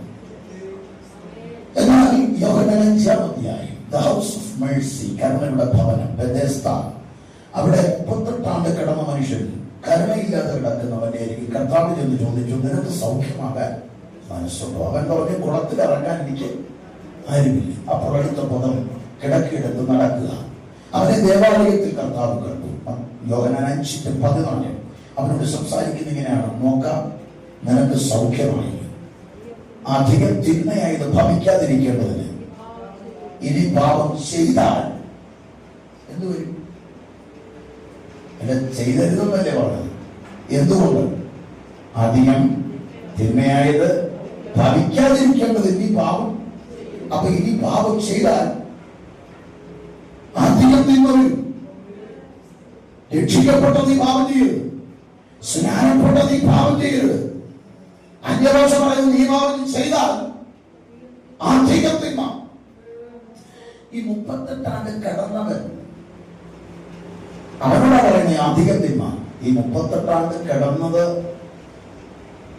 പാപം ചെയ്തിട്ടാണ്. പക്ഷെ അവനോട് പറഞ്ഞു, ഇനി പാപം ചെയ്താൽ ഇനി കൂടുതൽ കിടക്കേണ്ടി വരും. പ്രായമുള്ളവരാണല്ലോ ഇരിക്കുന്ന കൂടുതൽ. നിങ്ങൾക്ക് വേണ്ടി ഞാനൊരു കാര്യം പറയാം, നിങ്ങൾ ശ്രദ്ധിച്ചിരുന്നോളൂ. പ്രായമുള്ളവർ മനസ്സിലാക്കേണ്ട കാര്യമാണ്. അപ്പോ പ്രായമുള്ളവരുടെ പ്രാർത്ഥന ഈ കിടക്കരുത് എന്നുള്ളതാണ്, ഇല്ലേ? അങ്ങനെ പ്രായമുള്ള സമയം കഴിയുമ്പോൾ പ്രായമുള്ളവർ പ്രാർത്ഥിക്കും, കർത്താവേ എന്നെ കിടക്കരുത്, ഞാൻ ആർക്കും ഒരു ഭാരമാകരുത്. പക്ഷേ നമ്മളിവിടെ മനസ്സിലാക്കേണ്ടത്, തമ്പുരാൻ പറഞ്ഞ് പാപം ചെയ്യരുത്, ചെയ്താൽ പിടിച്ച് കിടത്തികളെ. ഞാനതിനെ ഒന്നുകൂടെ ലളിതമാക്കാൻ പോകും. നമുക്കിവിടെ കിടക്കാൻ ആഗ്രഹമില്ല, കിടന്ന് നനയിക്കരുതെന്ന്. പക്ഷെ വിശ്വാസികളുടെ വീട്ടിൽ മലമൂത്ര വിസർജനം കിടക്കെ നടത്തി പൂഴുത്ത് കിടക്കുക വിശ്വാസികളാണ്. 7 കൊല്ലം കിടന്ന ആളെ എനിക്കറിയാം. 13 ഒരു പാസ്റ്ററുടെ ഭാര്യ 13 കൊല്ലം കിടന്നു. 13 വർഷം ഒരേ കിടക്കെ. പാസ്റ്ററുടെ ഭാര്യ 13 കൊണ്ടെങ്കിൽ സെക്രട്ടറിയുടെയും കമ്മിറ്റിക്കാരുടെയൊക്കെ ഭാര്യയുടെ ഗതിയുന്നു. പാസ്റ്ററുടെ കാര്യം, പാസ്റ്ററുടെ ഭാര്യ 13 കൊല്ലം കിടന്നു. അത് നമ്മൾ അത് ഞാൻ പറഞ്ഞു വരുന്നത് അപകടമാണ് എന്ന് ഞാൻ പറഞ്ഞു വരുന്നത്. 7 കൊല്ലം കിടന്നു. എന്റെ വിശ്വാസി 7 കൊല്ലം. അപ്പോഴാണ് ഞാൻ ദൈവത്തോട് ചോദിച്ചത്, കർത്താവ് ഇതിന്റെ കാരണം. തമ്പുരാൻ എന്നോട് പറഞ്ഞു, കുറവേറ്റ് പറയാൻ പറയാം, കുറവേറ്റ് പറയാം. അതായത് ഇങ്ങനെ കിടക്കുന്നത് ബാലശിക്ഷയാണോ? ബാലശിക്ഷ എന്തിനാ? 2 കാര്യമാണ് പറഞ്ഞത്. നാം അവന്റെ വിശുദ്ധി പ്രാപിക്കണം.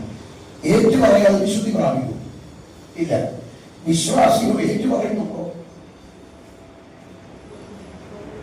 പറയുന്നുണ്ടോ? നമ്മള് ഉപവാസ പ്രാർത്ഥനകൾ നടക്കും. പണ്ട് ഉപവാസ പ്രാർത്ഥനയിൽ നിരപ്പിന്റെ ശുശ്രൂഷ ഉണ്ടായിരുന്നു. കണ്ടിട്ടുണ്ടല്ലോ നിരപ്പ്. ഒരു ഉപവാസ പ്രാർത്ഥന എപ്പോ തുടങ്ങിയാലും 3, 7, 21 ആകട്ടെ, നിരപ്പിന്റെ ഒരു ശുശ്രൂഷ ഉണ്ട്, അല്ലേ? ആദ്യം നിരപ്പ, എല്ലാവരും എഴുന്നേറ്റ് ചെറിയ ഇന്നുണ്ടോ? ഇന്ന് എവിടെയെങ്കിലും ഏതൊരു സമയമുണ്ടോ എഴുന്നേറ്റ് വന്നാൽ ഇന്ന ആളോട് എനിക്കൊരു ചെറിയ പിണക്കമുണ്ട്, ദൈവനാമത്തിൽ ക്ഷമിക്കണം എന്ന് പറയില്ല. നമുക്ക് തോന്നുന്നത് എനിക്കൊരു കുറവില്ല, ഞാൻ പെർഫെക്റ്റ് ആണെന്ന്. ഇതിലൊരു അപകടം ഉണ്ടെന്നേ. നമ്മൾ ഏറ്റു പറയാതിരുന്നാൽ തമ്പുരാൻ എന്ത് ചെയ്യും? ഏറ്റു പറയാത്തതിലും കൂടെ മരിച്ചാൽ എവിടെ പോകും? നരകത്തിൽ പോകും. ബാലശിക്ഷ എന്തിനാ? നരകത്തിൽ പോകാതിരിക്കാൻ. ഈ ഏറ്റു പറയാത്തത് മരിച്ചാൽ നരകത്തിൽ പോകുമെങ്കിൽ ഏറ്റു പറയാത്തതിനെ സ്വർഗത്തിൽ കൊണ്ടാൻ പറ്റുമോ? ഇല്ല. അപ്പൊ ഏറ്റു പറയാതിരിക്കുന്ന മരിച്ചാൽ നരകത്തിൽ, ഏറ്റു പറയാത്തത് സ്വർഗത്തിൽ കൊണ്ടുപോകാനും പറ്റത്തില്ല. എന്ന് കരുതി ഇതിനെ കൊല്ലാൻ പറ്റുമോ?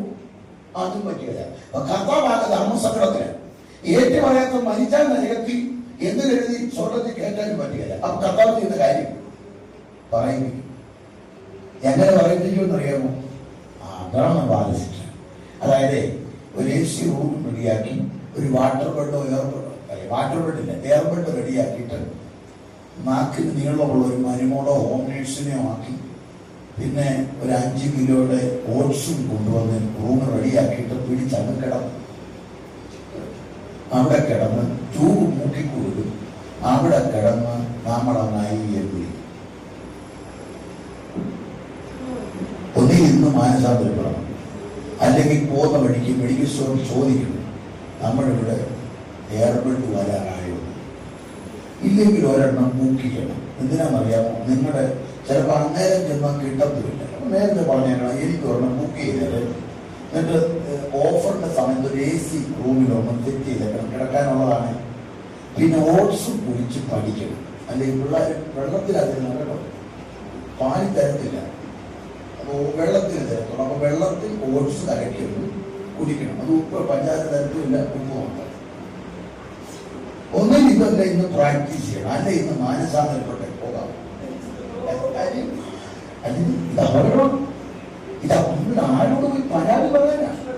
തമ്പുരാൻ പറയുമ്പോൾ ഞാൻ വെച്ച വ്യവസ്ഥ എന്നിട്ട് ഞാൻ മര്യാദയ്ക്ക് പറഞ്ഞില്ലേ, നീ അപ്പോൾ നിന്റെ ഇഷ്ടത്തിന് ഒന്നിനും ഓപ്ഷൻ ഒന്നെങ്കിൽ ബാലശിക്ഷ അനുഭവിക്കാം, ഇല്ലെങ്കിൽ മാനസാന്തരം. കർത്താവ് വാക്യമല്ല, എനിക്ക് പ്രിയമുള്ളവരെ ചില മുഖം പാടിയിരിക്കുന്നതിനാണോ? സ്നേഹം കൊണ്ടാ. ഒന്ന് ഓർത്ത് വയ്ക്കുക, നമ്മുടെ അടുത്ത് കിടാത്ത തീ, ചാകാത്ത പുഴു, കൃമിയുള്ളത് കളയുന്നേക്കാൾ നല്ലതല്ലേ? കിടന്നാലല്ല സ്വർഗത്തിൽ പോകാൻ പറ്റിയല്ലേ? പറ.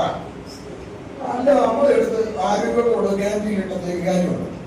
അതുകൊണ്ട് കുടിത്താലല്ല സ്വർഗത്തിൽ പോകുന്നില്ലേ? ഒന്നി ഞാൻ ഇത് കൊടുത്തിട്ട് പോകണോ? അങ്ങനെ ഓപ്ഷൻ ഉണ്ടായി. അതാ നമ്മൾ ഇന്ന് ദൈവസന്നിധിയിൽ നമ്മൾ താഴണം. വേറെ വഴിയില്ല, വേറെ വഴിയില്ല, നമുക്ക് വേറെ വഴിയില്ല. കർത്താവ് ഗൗരവമായിട്ട് പറഞ്ഞിരിക്കുന്നതിന്റെ കാര്യം, നീതിമാൻ പ്രയാസേന രക്ഷപ്രാപിക്കും. നിന്നെ ഞാൻ നരകത്തിൽ കളയുന്നില്ല, കാര്യം നീ എന്റെ ജീവന്റെ വിലയാണ്. അതുകൊണ്ട് സ്വർഗത്തിൽ പോകും. പക്ഷെ നീ അതിനെ ഉത്സാഹിച്ചില്ലെങ്കിൽ നിന്നെ ഞാൻ ഉത്സാഹിപ്പിക്കും. അപ്പൊ നമ്മൾ ഇതാണ് ആത്മീയൻ.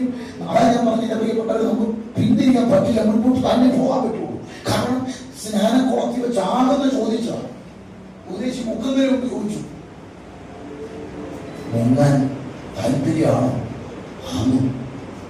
അന്നേരവും നിങ്ങൾക്ക് വേണമെങ്കിൽ എനിക്ക് താല്പര്യം എന്ന് പറഞ്ഞ് ഈ അപകടം വരത്തില്ല, നിങ്ങൾക്ക് നരകത്തിൽ ഡയറക്റ്റ് പോവാം. പക്ഷെ സ്നാനക്കുളത്തിൽ ചോദിച്ചു, യേശുവിനെ ഹൃദയത്തിൽ സ്വീകരിക്കുന്നു, യേശുവിനോട് ജീവിക്കാമോ? എല്ലാം മൂടി പറഞ്ഞ് ഉടമ്പടി ഇതോടുകൂടി ഇനി ഇവിടുന്ന് മാറാൻ പറ്റുകയില്ല. അപ്പോൾ ഇവിടെ ഒരു വ്യക്തിയെ പിടിച്ച് തമ്മിൽ കിടത്തി കഴിഞ്ഞാൽ പിന്നെ അവിടെ കിടന്ന് ഏറ്റു പറയുന്നവരെ കിടക്കും. അതുകൊണ്ട് ഈ വീട്ടിൽ വല്ല കിടക്കുന്നവരുണ്ടെങ്കിൽ ചെന്ന് പറഞ്ഞു കൊടുത്ത്, അമ്മച്ചി ഏറ്റു പറയണേ, ഏറ്റു പറഞ്ഞ് ഞാൻ പറഞ്ഞ് ഏറ്റു പറഞ്ഞ് കൂതിലൊന്ന് പോയാറുണ്ട്. കിടക്കാതിരിക്കണമെങ്കിലും ഏറ്റു പറഞ്ഞോ. ആരോഗ്യമൊക്കെ കുറഞ്ഞു വരുന്നില്ലേ? ആഴ്ചയൊക്കെ കുറഞ്ഞ് ഷുഗറും പ്രഷറൊക്കെ ഉള്ളവരില്ലേ? നിങ്ങൾ ഇന്ന് ഏറ്റു പറഞ്ഞോ. ഇതിൽപ്പിടുത്തവരെ കിടത്തി കഴിഞ്ഞാൽ പിന്നെ എന്തോ ഒരമ്മച്ചി 6 മാസം കിടന്നു. കിടന്നെന്തിനാ? അമേരിക്ക വരുന്നവരോട് ക്ഷമ പറയാം, ഇത്തിരി ഗതികളാണ്. അവൻ വന്നു ക്ഷമയും പറഞ്ഞു മൂന്നില്ല അമ്മച്ചു. അതുകൊണ്ട് കുങ്കും മുളക്കും കണക്കും ഒക്കെ ഉള്ളിലുണ്ടെങ്കിൽ ഇന്നെല്ലാം കഴുകി ഇറങ്ങണം. അതാണ് തിരുവഴുത്തിൽ കർത്താവ് പറഞ്ഞ കൈ പഠിപ്പിച്ച പ്രാർത്ഥനയും പറഞ്ഞു, ഞങ്ങളുടെ കടക്കാരോട് ഞങ്ങളുടെ കടങ്ങളും കടകൾ നമ്മൾ മലയാളത്തിൽ പറയുമ്പോൾ കടങ്ങൾ ഓഫൻസ് സിൻ, നമ്മുടെ പാപം ക്ഷമിക്കണമെന്നാണ്. ദൈവസന്നിധി എപ്പോ പ്രാർത്ഥിക്കാൻ വന്നിരുന്നാലും കുറവേറ്റ് പറഞ്ഞോ? നമുക്ക് തോന്നിയപ്പോൾ എന്റെ വന്നിച്ചാൽ കുറവില്ലെന്ന് നമുക്ക് തോന്നും. പക്ഷെ തമ്പുരാന്റെ കണ്ണിൽ കൂടെ കുറവ് കണ്ടുകൊണ്ടിരിക്കുക. നമ്മൾ ഈ രാവിലെ മുതൽ രാത്രി വരെ നമ്മുടെ ജീവിതവും ഇടപെടലും സ്വഭാവവും ഒക്കെ തമ്പുരാൻ കണ്ടിട്ട് ഇവിടെ ഇറങ്ങി നിൽക്കുമ്പോ, വിശുദ്ധിയുടെ പടമണിക്ക് പാടി ആരാധിക്കുമ്പോ തമ്പുരാൻ പറയും, നിന്റെ കരം രക്തം കൊണ്ട് ചുമന്നിരിക്കുക. അതുകൊണ്ട് ഇന്ന് മകൻ ദൈവസന്നിധിയിലേക്ക് വന്നിരിക്കുമ്പോ എപ്പോ വന്നാലും ഏറ്റു പറഞ്ഞോണം. അപ്പൊ ഓരോ ദിവസത്തെ കടം അന്നങ്ങ് വീടിലേക്ക് എല്ലാം കൂടെ നമ്മളുടെ മണ്ടയ്ക്ക് വന്നു കഴിഞ്ഞാൽ സെറ്റിൽ ചെയ്ത് പോകാൻ. അതുകൊണ്ടാണ് ഏറ്റു പറയാതെ ഒരുപാട് നാളായതൊക്കെ അവിടെ കിടന്നു. എന്തൊരു ഗതികേടെന്നറിയാം. അതുകൊണ്ട് അവിടെ കിടന്ന് മുഴുത്ത് കിടക്കുമ്പോൾ കണക്കെല്ലാം സെറ്റിൽ ചെയ്തുകൊണ്ട് പോകാൻ പറ്റത്തില്ല. അപ്പൊ അതുകൊണ്ട് വളരെ ഭയത്തോടെ വേണം ആത്മീയ ജീവിക്കാൻ. അപ്പൊ അതുകൊണ്ട് അധികം തിന്മയായി ഭവിക്കാതിരിക്കും. ഇനി പാപം ചെയ്താൽ രോഗം വരും. അതായത് രോഗലക്ഷണം തരുമ്പോ, തലവേദന വരുമ്പോ ബാബിന്റെ പുറകെ പോകാതെ, ആര് പിടിക്കാൻ നിൽക്കാതെ മുട്ടയിൽ ഇരുന്നിട്ട് ചോദിക്കണം, അപ്പച്ച എവിടെ അപ്പച്ച ഞാൻ തെറ്റിയത്? അപ്പൊ കറക്റ്റായിട്ട് പരിശുദ്ധ ഇത് പറഞ്ഞു തരാം. അന്നേരം ഏറ്റു പറയണം, എന്നോട് ക്ഷമിക്കണമെന്ന്. അതല്ലാതെ ആക്സോയും തൂത്ത് കോടാലിത്തൈലത്തിന്റെ പുറകെ പോയാൽ തലവേദന ഒരുപക്ഷെ ബ്രെയിൻ ട്യൂമറാക്കും. നമുക്ക് ഈ വേദന, നമ്മുടെ മക്കൾ തെറ്റ് ചെയ്താൽ അവര് വീണ്ടും തെറ്റാവർത്തിക്ക് വണ്ടി കൂടും, വേദനിക്കുന്നിടത്തെ അടിക്കും. കർത്താവ് അങ്ങനെയാണല്ലോ. അതുകൊണ്ട് കർത്താവിന്റെ കരം നമ്മുടെ ഇടയിൽ പലതും രോഗത്തിന്റെ പിടിയിലേക്ക് അമർന്നത് പിശാചല്ല, ദൈവത്തിന്റെ മാരകമായ ശിക്ഷയാണ്. ഇന്ന് പകരം അതുകൊണ്ട് സൗഖ്യം വേണോ വച്ച വ്യവസ്ഥ ഇതാണ്. നിങ്ങൾക്ക് രോഗശാന്തി വരേണ്ടതിന് തമ്മിൽ പാപങ്ങൾ ഏറ്റുപറഞ്ഞ് ഒരുവന് വേണ്ടി ഒരുവൻ പ്രാർത്ഥിക്കണം. രോഗസൗഖ്യം കിട്ടുന്നതാണ് ഏറ്റുപറച്ചിലൂടെ. എവിടെ ദൈവത്തോട് തെറ്റിയത് ഏറ്റുപറഞ്ഞോ, മനുഷ്യരുടെ ഇവിടെ തെറ്റി പറയണം. ഏറ്റുപറച്ചിലൂടെ അല്ലാതെ സൗഖ്യം ഉണ്ടാകില്ല. അതുകൊണ്ട് ഇന്ന് പരിശുദ്ധമ്മ ഓർമ്മിപ്പിക്കുന്നത്, രോഗം പിടിച്ചെന്നും പറഞ്ഞ് ആശുപത്രി കയറി ഇറങ്ങുന്നതിന് മുൻപ് ദൈവസന്നിധിയിലൊന്ന് ഇരിക്കെ നിന്റെ കുറവൊന്ന് ഏറ്റു പറ. എവിടെയാ തെറ്റിയതെന്ന് പറ. കർത്താവ് അറിയാത്തതൊന്നും അല്ല നിന്റെ രഹസ്യം. നിന്നെ അവൻ ഉള്ളതുപോലെ അറിയാം. അപകടം കേട്ടോ. രണ്ട് ശിക്ഷ ജഡത്തിലാണ്. രോഗലക്ഷണം രോഗം എന്തിനാണെന്നറിയാമോ? ആത്മാവ് നരകത്തിൽ പോകാതിരിക്കാൻ. അപ്പൊ ഇനി നമ്മൾ ഈ രോഗം വന്നാലും ചിലരും വരികത്തില്ല. എന്തിനറിയാമോ? ഹോസ്പിറ്റലിലോട്ട് പോകും, നേരെ മെഡിക്കൽ കോളേജിൽ പോകുന്നു, മെഡിക്കൽ അറിയുന്ന ഡോക്ടറുടെ അടുക്കിലേക്ക് പോകുന്നു. അപ്പോഴും കർത്താവിന്റെ ഉള്ളിൽ വ്യസനിക്കുക. കാരണം ഞാൻ ശിക്ഷിച്ചത് എങ്കിലേക്ക് വരാനാണ്, പക്ഷെ പോയതെന്നാണ് ഹോസ്പിറ്റലിൽ. അപ്പൊ ഇവിടെ ചോദ്യം, അടി കൂടുന്നു പറയുന്നു, കൂടും. ഇവിടെ അലിനി അറിയുന്നത് അനീഷ് കൊല്ലം വന്നാൽ ഞാൻ രോഗലക്ഷണം വന്നു, രോഗം വന്നിട്ട് കർത്താവിന്റെ ഹിതപ്രകാരം മുട്ടയിലിരിക്കാൻ പറ്റാതെ ഞാൻ ഹോസ്പിറ്റലിലേക്ക് പോകുമ്പോൾ പണമുണ്ട്, കൈകരുത്തുണ്ട്, ആരോഗ്യമുണ്ട്. ഹോസ്പിറ്റലിന്റെ പുറകെ പോകുമ്പോൾ തമ്പുരാൻ പറയുന്നത് എന്റെ കുഞ്ഞിന് വേദനിച്ചില്ലെന്നാണ് തോന്നുന്നത്. അവിടെ ഈ കളിക്കുന്ന അടുത്ത സ്ഥലം മരുന്നും പണവും ഏകാന്തരത്തടിക്കും. അതെവിടാന്നറിയാമോ? എനിക്ക് ഈ ഭൂമിയിൽ ഏറ്റവും പ്രിയപ്പെട്ടത് എന്താണോ അതിനെ തകർക്കും. എനിക്ക് 2 ആൺമക്കളാണ്, ഇരട്ടകൾ, 18 വയസ്സ്. എന്റെ 2 ആൺമക്കളെയും ശവപ്പട്ടിയുടെ തലയ്ക്കൽ ഞാൻ ഇരിക്കുമ്പോൾ പണമോ കരുത്തോ ഒന്നും വയ്ക്കുകയില്ല. പിടികിട്ടുന്നു. മക്കളെ ശവപ്പട്ടിയുടെ തലയ്ക്ക് പിടിച്ചിരുത്തിയാൽ എങ്ങനെ ഇരിക്കും? അന്നേരം നമ്മുടെ അഹങ്കാരവും ഊമ്പും ജാടയൊക്കെ നിൽക്കൊല്ലം പിടിച്ചിരിക്കും. ശരിയല്ലേ? മോനാണോ? മോന്റെ ഡെഡ് ബോഡിയുടെ തലയ്ക്കൽ ഇരിക്കുന്നു ചിന്തിച്ചു വയ്ക്കാൻ പറ്റുമോ? അതെന്നെ പറഞ്ഞു. ദൈവത്തിനറിയാമോ നീ കരയണമെങ്കിൽ എവിടെ തുടങ്ങണമെന്ന്? ആമോസ് 4:6 മുതൽ 11 വരെ 5 വാക്യത്തിൽ ആവർത്തിക്കുന്നുണ്ട്. എങ്കിലേക്ക് തിരിഞ്ഞില്ല, എങ്കിലേക്ക് തിരിഞ്ഞില്ല, എങ്കിലേക്ക് തിരിഞ്ഞില്ല, എങ്കിലേക്ക് തിരിഞ്ഞില്ല, എങ്കിലേക്ക് തിരിഞ്ഞില്ല. തിരിയാൻ വേണ്ടി ചെയ്തതെന്താണെന്നറിയാമോ? യൗവനക്കാരെ കൊന്നു, കൃഷി മുടക്കി, വിളവ് മുടക്കി, നന്മ മുടക്കി, കൊയ്ത്ത് മുടക്കി, മഴ മുടക്കി, അവരുടെ ഭൗതിക ബോധം മുടക്കി. ഇവിടെ നമ്മൾ ഭയപ്പെടേണ്ടത്, ഭർത്താവ് മരിച്ച് ഭർത്താവിന്റെ തലയ്ക്കലിരിക്കുമ്പോ നമ്മുടെ അവസ്ഥ എന്തായി? നമ്മൾ അറിയേണ്ട കാര്യത, നമ്മൾ എന്തിനെ സ്നേഹിക്കുന്നു അതിനെ തീരുമാനിക്കും. അപ്പൊ നമുക്ക് മരുന്നേക്കോ, നമുക്ക് 10 പാരസെറ്റമോളോ ആന്റിബയോട്ടിക്കോ കഴിച്ചാൽ ഏൽക്കുന്നതോ വലുത്. ഇന്ന് നമ്മൾ മറക്കരുതേ, കൂടി വരുന്ന വൈദ്യവ്യമൊക്കെ ശ്രദ്ധിക്കുന്നുണ്ട്. ഇതിന്റെയൊക്കെ പിന്നിൽ ദൈവത്തിന്റെ വലിയ പ്രവൃത്തിയുടെ കരമാണ്. പോകുമ്പോൾ ആന്റിയെ മരിക്കാൻ അച്ചായനെ വിളിച്ചിട്ട് ആന്റിയെ തന്നെ ഇവിടെ ആക്കും.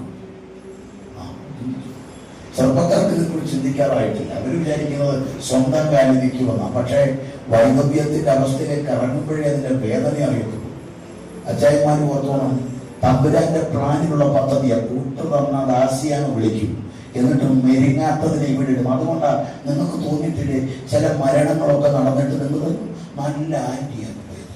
പക്ഷെ ശരിക്കും നമ്മുടെ കാഴ്ചപ്പാടി മരിക്കേണ്ടത് ഈ അച്ചായനാണ്.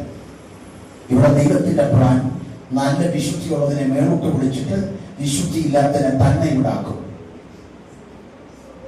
അനീഷ് കൊല്ലം എന്ന് പറഞ്ഞ് ഞാനിവിടെ നിൽക്കുമ്പോൾ ഞാനിങ്ങനെ നിങ്ങളുടെ മതിൽ നെഞ്ചു പിരിച്ചു നിൽക്കുന്നത്, ഞാനിങ്ങനെ മനുഷ്യക്കൊലത്തിൽ ഇവിടെ വരാൻ എനിക്ക് വേണ്ടി കരയുന്ന, എന്റെ സമയത്തിന് ഇവിടെ എത്താൻ എന്നെ പ്രേരിപ്പിച്ച എന്റെ പ്രിയപ്പെട്ടവളുണ്ട്.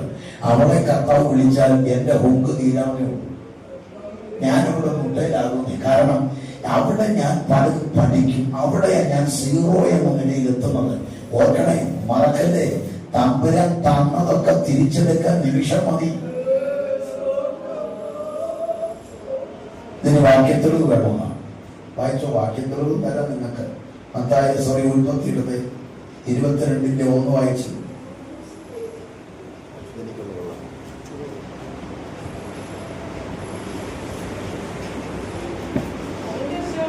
അതിന്റെ ശേഷം യഹോവ, അതിന്റെ ശേഷം ഈ ഇൻസിഡന്റ് നടക്കുന്നത് കേട്ടോ, ഏതിന്റെ ശേഷമാണെന്ന് അറിയുന്നത്. 21:33 വായിക്കാം. അബ്രഹാം ബേർശേബയിൽ ഒരു പിച്ചുല വൃക്ഷം നട്ടു. ഇനി ശ്രദ്ധിച്ചേ, അബ്രഹാം ബേർശേബയിൽ ഒരു പിച്ചുല വൃക്ഷം നട്ടു. അവിടെ നിത്യദൈവം യഹോവയുടെ നാമത്തിൽ ആരാധന കഴിച്ചു.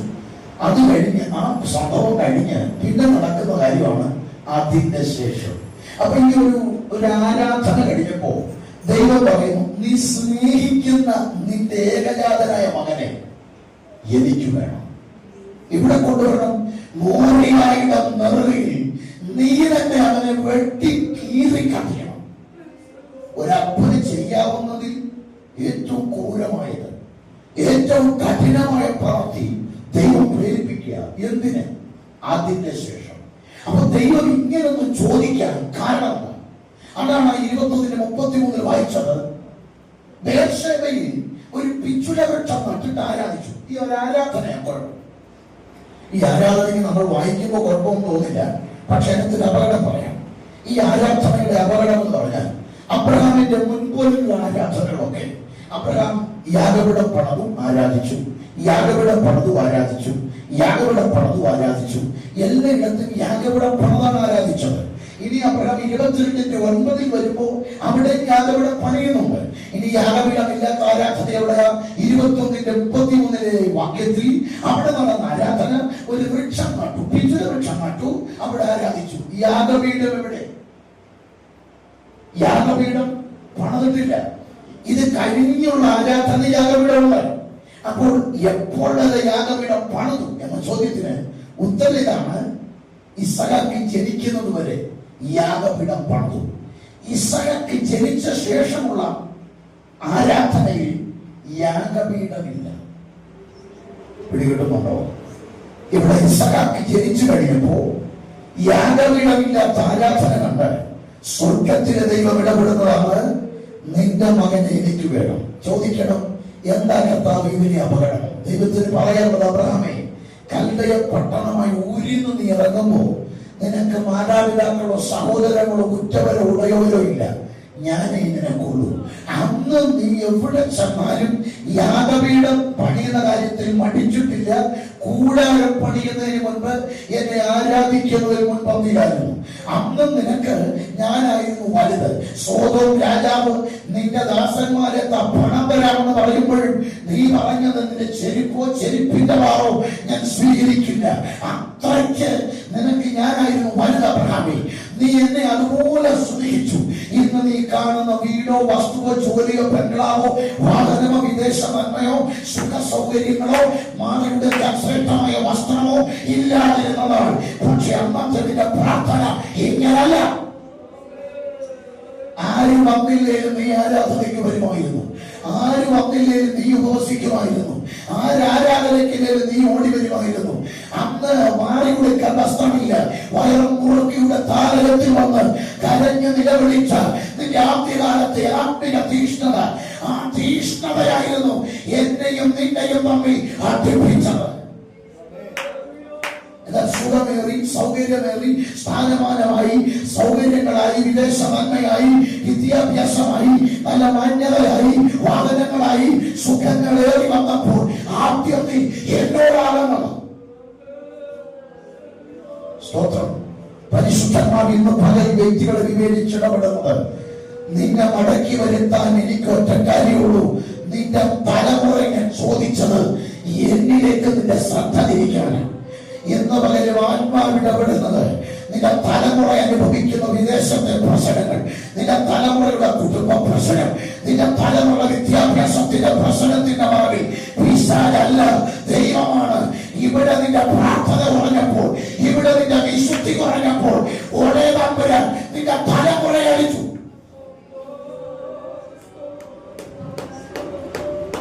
പഠിച്ചിട്ട് തോറ്റു, വിവാഹ ജീവിതത്തിൽ പ്രശ്നം, കുടുംബ പ്രശ്നം, ഭർത്താവിനെതിരായി, ഭാര്യ പത്രബന്ധത്തിൽ വിളിച്ച്.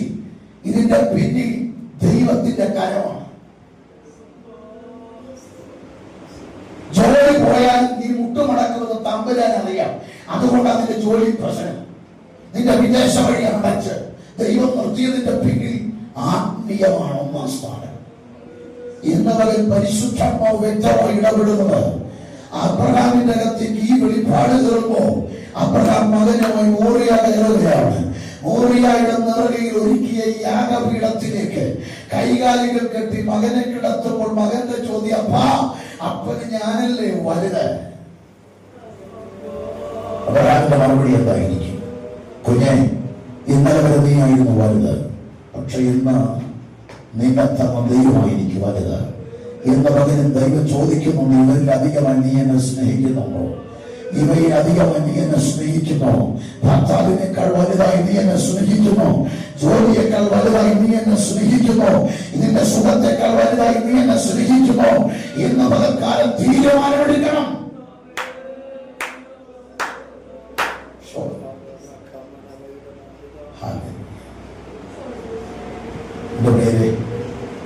നമ്മുടെ ഭൗതികത്തിൽ ദൈവത്തിന്റെ കരം ഭാരമാണ്. നമ്മളേറ്റവും സ്നേഹിക്കുന്ന മേഖലകളിൽ ദൈവത്തിന്റെ കരം ഭാരമാണ്. ഇതെല്ലാം പിശാചിന്റെ അക്കൗണ്ടിൽ ഇട്ടിട്ടാണ് നമ്മളിരിക്കുന്നത്. പക്ഷെ പിശാച് മനസ്സമാധാനിക്കും. അതാണ് ഞാൻ പറഞ്ഞത്, വൈകുന്നൂർ അപകടമാണ്. കാരണം മടങ്ങി വരാൻ വൈകുന്നൂർ ഒരു ചെറിയ തലവേദന കൊണ്ട് അവിടെ തീരേണ്ട കേസാണ്. നമ്മൾ ആത്മീയത്തിലായെന്നൂറും തമ്പുരാൻ നമ്മളെ വേദനിപ്പിച്ചുകൊണ്ടിരിക്കും. ഇനി അവസാനത്തെ ഞാനൊന്ന് പറയാം. ഇത് ഹേതുവായി നിങ്ങളിൽ പലരും ബലഹീനരും അനേകരും നിദ്ര, കൊയ്മാവോ മരണം, ശാരീരിക മരണം. 3 ചാൻസ് ഉണ്ട്. ഈ ചെത്തുന്നത് നന്മയ്ക്കാണ്, വൈകുന്നൂറും അപകടമാണ്. ആ അപകടമാണ് അവസാനത്തെ എത്തുന്ന എവിടെ അറിയാമോ? അനേകരും ആ നിദ്ര. നമ്മുടെ നിദ്രയല്ല, മരണമാണ്. ഞാൻ ആരും വിധിക്കുകയല്ലോ, ഞാൻ വിസ്തരിക്കുകയൊന്നുമല്ല. ഞാൻ ചില സംഭവങ്ങൾ പറയാം, ചില വാർത്തകൾ.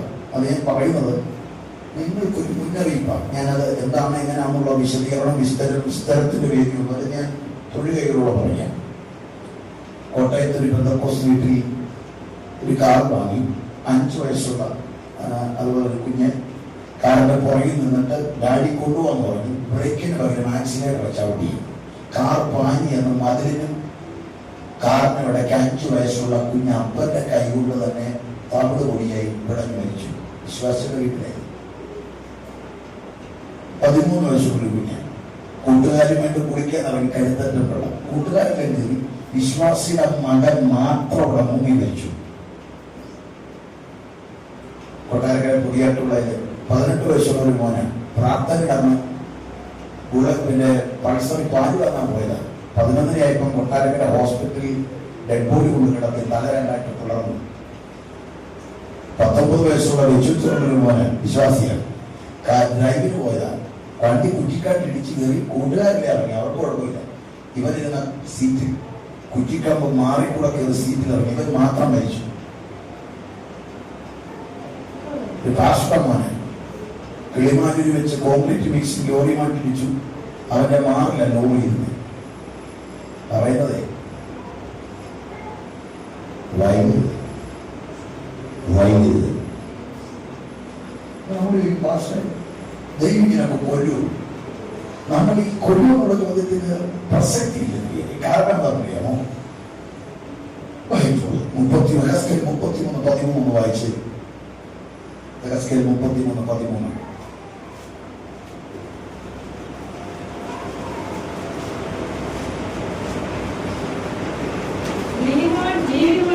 നീതിമാൻ ജീവിക്കുമെന്ന് ഞാൻ എന്നോട് പറയുമ്പോൾ അവൻ നിന്റെ നീതിയിൽ ആശ്രയിച്ച അകൃത്യം അവന്റെ നീതി പ്രവർത്തികളൊന്നും അവന്റെ നീതികളുടെ നിമിത്തം ശ്രദ്ധിച്ചോ. നീതിമാനോടാണ് ഇത് ഞാൻ പെട്ടെന്ന് പറഞ്ഞ വാക്യത്തിനർത്ഥം. അതായത് നമ്മൾ ഈ പ്രവചനം കേൾക്കാൻ വലിയ ഇഷ്ടമുള്ളത്. ഈ പ്രവചനത്തിൽ അപകടമുണ്ട്. ഈ പ്രവചനം നമ്മൾ പുറമെ കേൾക്കുമ്പോൾ നമ്മൾ ഈ കേൾക്കുന്നത് മകനെ മകളെ ഇന്നതായിട്ടാന്ന് പറയാം. പക്ഷെ ഈ പ്രവചനത്തിൽ രണ്ട് നിലയിലാണ് ദൈവം ഇടപെടുന്നത്. പുറമെ ഒരു കാര്യം പറയുമ്പോൾ പരിശുദ്ധാത്മാവ് അകത്ത് കുറവ് വെളിപ്പെടുത്തി ആ സമയത്ത് കേട്ട ദൂതിന്റെ പുറകെ പോകാതെ ക്രമീകരണത്തിന് വേണ്ടി നമ്മൾ തയ്യാറാണ്. അതായത് 9ാം ക്ലാസ്സിൽ പഠിക്കുന്നതിനോട് പറയുന്നതിന് ഡോക്ടർ ആക്കണമെന്ന് പറഞ്ഞാൽ പിറ്റേ ദിവസം ഡോക്ടർ ആകുമെന്നല്ല. 9ാം ക്ലാസ്സിൽ ഇത് പറഞ്ഞതിനാ ഇനി ഗെയിം കളിച്ചിരിക്കരുത്, ഇനി കൂട്ടുകൂടി നടക്കരുത്, സമയം വേസ്റ്റ് ചെയ്യരുത്, നല്ല മാർക്കോടെ പഠിക്കണം. 10ാം ക്ലാസ്സിൽ നല്ല മാർക്കോടെ ജയിക്കണം. +1 സയൻസ് എടുക്കണം, +2 സയൻസ് എടുത്ത് പഠിക്കുക, നല്ല മാർക്കോടെ പാസ്സാകുക, എൻട്രൻസിന് പ്രിപ്പയർ ആകുക. എൻട്രൻസിൽ നീ അറ്റൻഡ് ചെയ്ത് നല്ല മാർക്കോട് കൂടി അറ്റൻഡ് ചെയ്ത് നീ മെറിറ്റ് സീറ്റ് കരസ്ഥമാക്കുക. 6 കൊല്ലം കഷ്ടപ്പെടുക. എന്റെ ആഗ്രഹം നടക്കും. അപ്പൊ വിശുദ്ധി കൂടിയിട്ടല്ല തൂക്ക് വരുന്നത്. ദൈവം നമ്മൾ ഇടപെടുന്ന ദൂതിലെല്ലാം ഒരു കണ്ടീഷനുണ്ട്. ആ കണ്ടീഷൻ അക്സെപ്റ്റ് ചെയ്ത് ഏറ്റു പറഞ്ഞില്ലെങ്കിൽ അതുകൊണ്ട് എനിക്കറിയാം അമേരിക്ക ഫെബ്രുവരിയിൽ നിന്ന് പോകുന്ന പറഞ്ഞവന്റെ ഡിസംബറിൽ അവന്റെ അടക്കത്തിന് ഞാൻ കൂടി. ദൂതിന്റെ കുഴപ്പമില്ല. ദൈവം തരുന്ന ദൂതുകൾക്കൊക്കെ ഒരു പ്രോസസ്സിംഗ് ടൈം ഉണ്ട്. ആ പ്രോസസ്സിംഗ് സ്റ്റാർട്ട് ചെയ്തതിനുള്ളിൽ സറണ്ടർ ആയിക്കോളും. ഇല്ലെങ്കിൽ ഒരുപക്ഷെ ദൂതി ചിലപ്പോൾ ഡിലേ വരുത്താം. ഇല്ലെങ്കിൽ ദൂതി നാളെ മരണത്തിലൂടെ മാറ്റിക്കളയും. നമ്മൾ പറയും വാഗ്ദത്തം ഉണ്ടാക്കി ഒന്നും. എബ്രായ ലേഖനം 3:15 വായിച്ചു. നിങ്ങൾ ഈ വാഗ്ദത്തം കേട്ടവരുടെ ലിസ്റ്റ് എടുക്കുമ്പോൾ അതിപ്പരം വാഗ്ദത്വമൊന്നും കേട്ടിട്ടില്ല. എബ്രായർ 3:15 3:15 എബ്രായർ കേൾക്കുന്നെങ്കിൽ നിങ്ങളുടെ ഹൃദയങ്ങളെ അതാണ് ഇന്ന് വചനത്തിന് ഹൃദയം കഠിനപ്പെടുത്തരുത്. പെടുത്തിയാൽ വായിച്ചു വച്ചാൽ കേട്ടിട്ട് ആരാകുന്നു ഇസ്രായേൽ മോശ മുഖാന്തരം പുറപ്പെട്ടു വന്നവർ കണ്ടു. അതെ, ആരോട് പ്രവർത്തിച്ചു? 40 ആരോട്? പാപം ചെയ്തവരോടാണ്. അവരുടെ കേട്ടോ ഈ 100 മോശയെ കൂടി കേട്ടവരെ അവരുടെ എല്ലാം ശവക്കുട്ടി ഇവിടെ തീർന്നു. ഇനി ഒന്നുകൂടെ പറഞ്ഞാൽ ദൂത് പറഞ്ഞ മോശയോട് പോലും കാരണം കാണിച്ചില്ല. അതുകൊണ്ട് ദൂതല്ല ഇവിടെ വിഷയം, വിശ്വസിച്ച വിഷയം. അപ്പൊ ഈ ജനത്തെ എല്ലാം മരുഭൂമിയിൽ കൊന്നുകളയത്തക്കവണ്ണം ക്രൂരമായി ഇടപെട്ടത് വിശ്വസിക്കാൻ കാരണമെങ്കിൽ ദൂതെന്നും പറഞ്ഞാലും ഇരിക്കരുത്. ദൂത് കേട്ടത് കൊണ്ട് നമ്മളോട് കരുണ കാണിക്കുമെന്നല്ല, വിശുദ്ധി വേണം. ഇന്നലെ ഒരു മാനസാന്തരം നമുക്കുണ്ടായേ പറ്റുള്ളൂ. ഇന്നലെ നമ്മളൊരു സമർപ്പണത്തിലേക്ക് എത്തിയേ മതിയാകുള്ളൂ. ഇവിടെ പറയുന്ന വാക്ക് ഇനി ഞാനൊരു കാര്യം കൂടെ പറയുകയാണ്. ഈ ബാലശിക്ഷയിൽ നിന്നൊരു രക്ഷയ്ക്കുള്ള വഴിയില്ല. കരച്ചിലും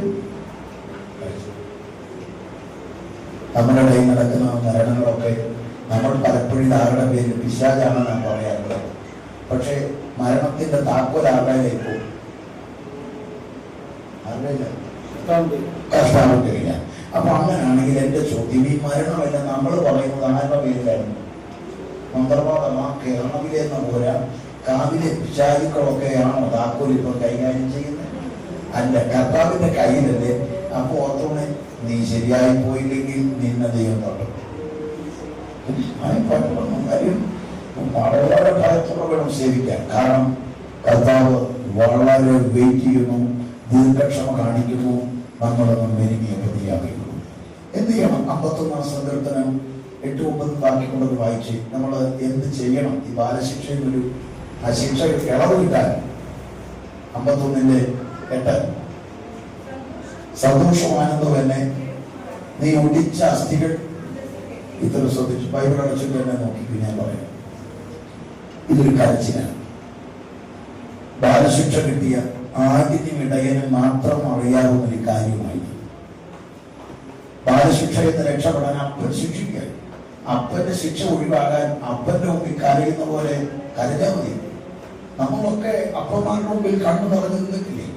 അപ്പോ അപ്പൻ നമ്മെ ശിക്ഷിച്ച അപ്പൻ തന്നെ കരുണയുള്ളവർ. പക്ഷെ തെറ്റേറ്റു പറഞ്ഞാൽ മാത്രം. അതുകൊണ്ട് പറഞ്ഞത്, നീ ഇവയൊക്കെ ചെയ്തത് ഞാൻ മിണ്ടാതിരിക്കുക, ഞാൻ നിന്നെ പോലെയുള്ള ഒരുവനാണെന്ന് കരുതിയെങ്കിൽ നിനക്ക് തെറ്റി. ഞാൻ നിന്നെ ശിക്ഷിച്ച് നിന്റെ കൺമുൻപിൽ ഇത് ഞാൻ നിരത്തി വെക്കും. ഇന്ന് ദൈവാത്മാവ് വിടുതലിനുള്ള വഴി കരയുക. ഈ വാക്യം ആടുമിടയന് മാത്രം അറിയാം. അതായത് പലസ്തീനിൽ ആടിനെ വയ്ക്കാൻ ഇടയൻ പോകും. 99 നിന്ന് കൂട്ടം തെറ്റിപ്പോകുന്നതാണ്. അറിയാതെ വഴി തെറ്റിയതാണ്. പക്ഷെ ഇടയൻ അതിന്റെ പുറകെ പോകും. പോയിട്ട് അതിന്റെ ചുമലിൽ എടുത്തുകൊണ്ട് വരുമ്പോ ഈ ആടിന് തോന്നുന്ന ചിന്ത, നല്ല ഇടയൻ. കാരണം എന്നെ കളഞ്ഞില്ല, ചുമലിൽ എടുത്തുകൊണ്ട് വരിക. ചില ദിവസം കഴിയുമ്പോൾ ഈ ആട് വീണ്ടും തെറ്റിപ്പോ ഇത്തവണ ഇടയൻ ചുമലിൽ എടുക്കുമെന്ന് ധാരണയാണ് പോയത്. പക്ഷെ ഇടയിൽ ചെന്നിട്ട് കയറ് കെട്ടി വലിച്ചുകൊണ്ട് വരുമ്പോ 99 ആട് പറയും കളഞ്ഞില്ല, അവനെ കയറ് കെട്ടി വലിച്ചുകൊണ്ട് പോകുന്ന നല്ല ഇടയനാണ്. വീണ്ടും ഈ ആട് തെറ്റിയാൽ ഇടയൻ ഇത്തവണ പുറകെ പോകും. പക്ഷെ ഇത്തവണ വടിയുണ്ടാ പോകുന്നത്. ആട് നിൽക്കുന്നിടത്തൊരു അടി അടിക്കും. ആടിന് മാത്രം അറിയാം അടി കിട്ടിയെന്ന്. ഓടി കൂട്ടിക്കും. 99 ആടുകൾ അറിഞ്ഞിട്ടില്ല. അപ്പോഴും ആട് പറയും ഞങ്ങളുടെ നല്ല ഇടയനാണ്. 4ാം തവണ ആട് തെറ്റിയാൽ ഇടയൻ പോകുന്നത് കോലുമായിട്ടാണ്. ചെന്നതിനെ കൊണ്ടുവന്ന് 99ന്റെ നടുവിലുള്ള കുറ്റിയുട്ടതിന്റെ കഴുത്ത് ചേർത്ത് കെട്ടിയിട്ട് കോലുകൊണ്ട് അതിന്റെ മുൻകാലുകൾ രണ്ടും തല്ലിയ കൂടി 99 ആട് ഭയപ്പെടും. ഈ ആട് കാലൊടിയുമ്പോ പൊട്ടയ്ക്കും, നിലവിളിക്കും. ശേഷം ഇടയൻ പച്ചമരുന്ന് പൊതിഞ്ഞ് മരക്കൊമ്പ് കെട്ടും. എന്നിട്ട് ആ കെട്ടുമുട്ടിലതിലിടും. എന്നിട്ട് വെള്ളം കൊടുക്കും, ഭക്ഷണം കൊടുക്കും. 99നെ മേയാൻ വേണ്ടി ഇടയൻ പോകുമ്പോ ഈ ഒടിഞ്ഞ കാലിൽ നീട്ടിവെച്ച് ആട് കരയുന്നതാണ് സന്തോഷവും ആനന്ദവും എന്നെ കേൾക്കുമാറാക്കണം. നീ ഒടിച്ച അസ്ഥികൾ ഉല്ലസിക്കട്ടെ. ഒരു 10-20 ദിവസം കരച്ചില്ല. 20 ദിവസം കഴിയുമ്പോൾ ഇടയതിനെ കെട്ടടിച്ച് 99ന്റെ കൂടെ മേയാപ്പെടുമ്പോൾ പച്ചപ്പുറങ്ങൾ കണ്ട് 99 മേഞ്ഞു പോകുമ്പോൾ ഒടിഞ്ഞ കാലിൽ സുഖപ്പെട്ടയാട് ഇടയനെ മുട്ടി ഉരുമി ഇടയനോട് ഇങ്ങനെ ചേർന്ന് പോകുമ്പോൾ ഇടയൻ ചോദിക്കും, നിനക്കെന്താ അവരുടെ കൂടെ പോകാൻ പറ്റാത്തത്? ആട് പറയുന്നത്, എന്തിനാ നീ എന്നെ ശിക്ഷിച്ചതെന്ന് എനിക്കറിയാം. നീ എന്നെ ശിക്ഷിച്ചതിന്റെ ഉദ്ദേശം എനിക്കറിയാം. നീ എന്നെ ശിക്ഷിച്ചതിന്റെ കുറവ് കണ്ടിട്ടാ ഞാൻ ഇനി നിന്നെ വിട്ട് പോകയില്ല. നീ തരുന്നത് മതി, നിന്റെ സാമീപ്യത്തിലുള്ളത് മതി, നിന്റെ കൂടെ ഞാൻ നിൽക്കും, നിന്നെ പിന്നിൽ ഞാൻ പോകയില്ല. എല്ലാ കണ്ണുകളും അടയ്ക്കാം, എല്ലാ കണ്ണുകളും അടച്ച് പ്രാർത്ഥിക്കാം. എല്ലാ ഹൃദയങ്ങളും ഏകാഗ്രമാക്കി പ്രാർത്ഥിച്ചാട്ടെ. ഇന്ന് മുതൽ പരിശുദ്ധാത്മാവ് ഇടപെടുകയാണ്. ആഴമായൊരു ഇടപെടലിന്റെ പകര പരിശുദ്ധാത്മാവിന്റെ നടുവിൽ ആരോടൊക്കെയോ ഇടപെടുന്നു. ചിലരുടെ അവസാന പകരാകട്ടോ. ഇനി ഇങ്ങനൊരു പ്രസംഗം ഈ സഭയിൽ കേൾക്കില്ല. ഇങ്ങനൊരു സന്ദേശം ഇനി നിങ്ങളുടെ ജീവിതത്തിൽ ഉണ്ടാകുകയുമില്ല. ഇന്ന് നമ്മൾ ദൈവാത്മാവ് സ്നേഹിക്കുന്നു. ദൈവത്തിന്റെ മനസ്സാണിത്. ദൈവത്തിന്റെ മനസ്സാണിത്. കർത്താവിനെ മറച്ചു നിനക്കൊന്നും ചെയ്യാൻ പറ്റത്തില്ല. നീ ഇരിക്കുന്നതും എഴുന്നേൽക്കുന്നതും അവനറിയാം. നിന്റെ ചിന്തകൾ അവനറിയാം, നിന്റെ വാക്കുകൾ അവനറിയാം, നിന്റെ കൊടുക്കൽ വാങ്ങലുകൾ അവനറിയാം. അവൻ അറിഞ്ഞിട്ട് പറയുന്നു, നീ എന്റെ വിശുദ്ധിയിലേക്ക് നീ വരണം. നിന്റെ പ്രാർത്ഥന ഇത് പോരാ, നിന്റെ ആരാധന ഇത് പോരാ, നിന്റെ ആത്മീയം ഇത് പോരാ, നിന്റെ കാഴ്ചപ്പാട് ഇത് പോരാ, ദൈവത്തോടുള്ള നിന്റെ ബന്ധം ഇത് പോരാ. അതുകൊണ്ട് കർത്താവ് പറയുന്നു, ഇത് പോരാന്ന് വെച്ചിട്ട് അധികം ഫലമുണ്ടാകാൻ ഞാൻ നിന്നെ ചെത്തിക്കൊണ്ടിരിക്കുകയാണ്. ഇന്ന് മകൻ കർത്താവ് ചെത്തിയതിന്റെ ഉദ്ദേശം അറിഞ്ഞ് വിശുദ്ധിയിൽ വർധനമുണ്ടാകട്ടെ, പ്രാർത്ഥനയിൽ വർധനമുണ്ടാകട്ടെ, ആരാധനയിൽ വർധനമുണ്ടാകട്ടെ, തീരുമാനത്തിൽ വർധനമുണ്ടാകട്ടെ. ഇതുപോലെ കർത്താവ് വ്യക്തമായി ഇടപെടുന്നു. ഇതുപോലെ കുഞ്ഞെ നീ എന്റെ ജീവന്റെ വിലയാണ്, പക്ഷെ എനിക്ക് നിന്നെ കളയാൻ വയ്യ. നീ എന്റെ സ്നേഹത്തിന്റെ പദ്ധതിപ്പെട്ട നിന്നെ കളയാൻ വയ്യ. എനിക്ക് പലപ്പോഴും നിന്നെ വലിച്ചടയ്ക്കുന്ന പാപം, ദൈവത്തിന് അകറ്റി കളയുന്ന പാപ സ്വഭാവം, അതിന്റെ നടുവിൽ നിന്നെ മടക്കി വരുത്താൻ കർത്താവിന്റെ കത്തി നിന്നെ തൊട്ടിട്ടുണ്ട്. ഇന്നത്തെ ആഴമായ സമർപ്പണം അപ്പന്റെ സന്നിധിയിൽ ഓടിയെടുക്ക്. ഈ പാപത്തിൽ നീ തുടർന്നാൽ നരകത്തിൽ പോകും. ഈ നരകത്തിലേക്ക് നിന്നെ വിടാതിരിക്കാനാണ് ഞാൻ നിന്നെ ശിക്ഷിക്കുന്നത്. നീ നരകത്തിൽ പോകാതിരിക്കാനുള്ള എന്റെ ഇടപെടലായത്.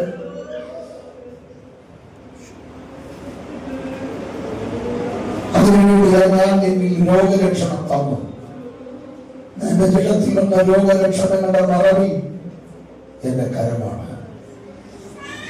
നീ അനുഭവിക്കുന്ന അസ്വസ്ഥതകളുടെ പിന്നിൽ എന്റെ കരമാണ്. ഇന്ന് നീ മടങ്ങി വന്നാൽ ഞാൻ നിന്നെ വിളിപ്പിക്കാം. ഇന്ന് നീ എന്റെ സ്ഥലത്തിലേക്ക് വരിക.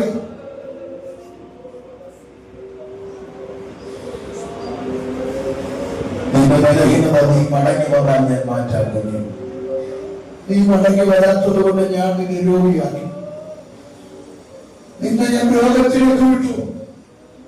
നിന്റെ ശരീരത്തെ ഞാൻ രോഗത്തിൽ ഏൽപ്പിച്ചു. നീ മടങ്ങി വരാത്തതുകൊണ്ടാണ്. നീ മടങ്ങി വന്നിരുന്നെങ്കിൽ ഞാൻ സൗഖ്യമാക്കമായി. നീ മടങ്ങി വന്നിരുന്നെങ്കിൽ ഞാൻ സൗഖ്യമാക്കമായി.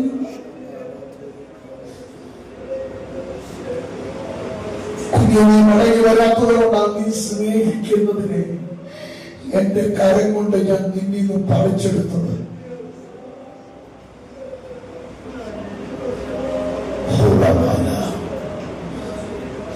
ആത്മാവ് വ്യക്തമായി ഇടപെടുന്നു. ഹൃദയം കഠിനമാക്കല്ലേ.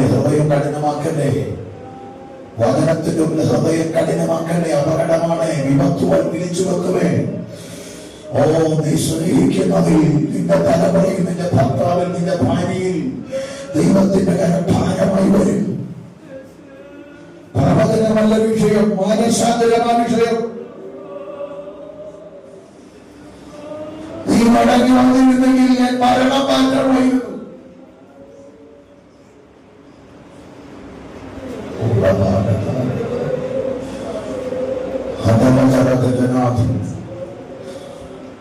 ഇന്ന് പകൽക്കാലം ഒരു സമർപ്പണത്തിന്റെ പകലാണ്. ഇടത്തും വലത്തിലിരിക്കുന്നവരെ ഒന്നും ശ്രദ്ധിക്കണ്ട. ദൈവാത്മാവ് നിന്റെ ചിന്തകൾ കാണുന്നുണ്ട്, നിന്റെ വാക്കുകൾ കാണുന്നുണ്ട്, നിന്റെ സ്വഭാവത്തിന്റെ മാറ്റം കാണുന്നുണ്ട്, നിന്റെ ആത്മീയത്തിന്റെ അയവ് കാണുന്നുണ്ട്, ആദ്യ സ്നേഹം വിട്ടുപോയത് കാണുന്നുണ്ട്, പണ്ടത്തെ പ്രാർത്ഥനയിലോ വീണുപോയത് ദൈവം കാണുന്നുണ്ട്, നിന്റെ വിമർശനം ദൈവം കാണുന്നുണ്ട്. മടങ്ങി വരട്ടെ. വീട് പോയ മകൻ അപ്പന്റെ വീട്ടിലേക്ക് മടങ്ങി വരിക. അപ്പനെന്നെ കാണുമോ, സ്വീകരിക്കുമോ? ഒരുപാട് ചിന്തകൾ അവന്റെ അകത്തുണ്ട്. പക്ഷെ അവനെ കാത്തിരിക്കുന്ന അപ്പൻ അവന് വേണ്ടി വസ്ത്രം വാങ്ങി വെച്ചിട്ടുണ്ട്. അവനെ കാത്തിരിക്കുന്ന അപ്പന്റെ കയ്യിൽ അവന് വേണ്ടി ഒരു ചെരുപ്പുണ്ട്. അവനെ കാത്തിരിക്കുന്ന അപ്പന്റെ കയ്യിൽ അവന് വേണ്ടി ഒരു മോതിരമുണ്ട്. മടങ്ങി വരുന്ന നിനക്ക് വേണ്ടി അപ്പന്റെ കയ്യിൽ വെച്ചിട്ടുണ്ട്. അപ്പന്റെ മുന്നിൽ ഓടിച്ചെന്ന് അവൻ വീണപ്പാ, നിന്നോട് സ്വർഗത്തോട് ഞാൻ പാപം ചെയ്തപ്പാ,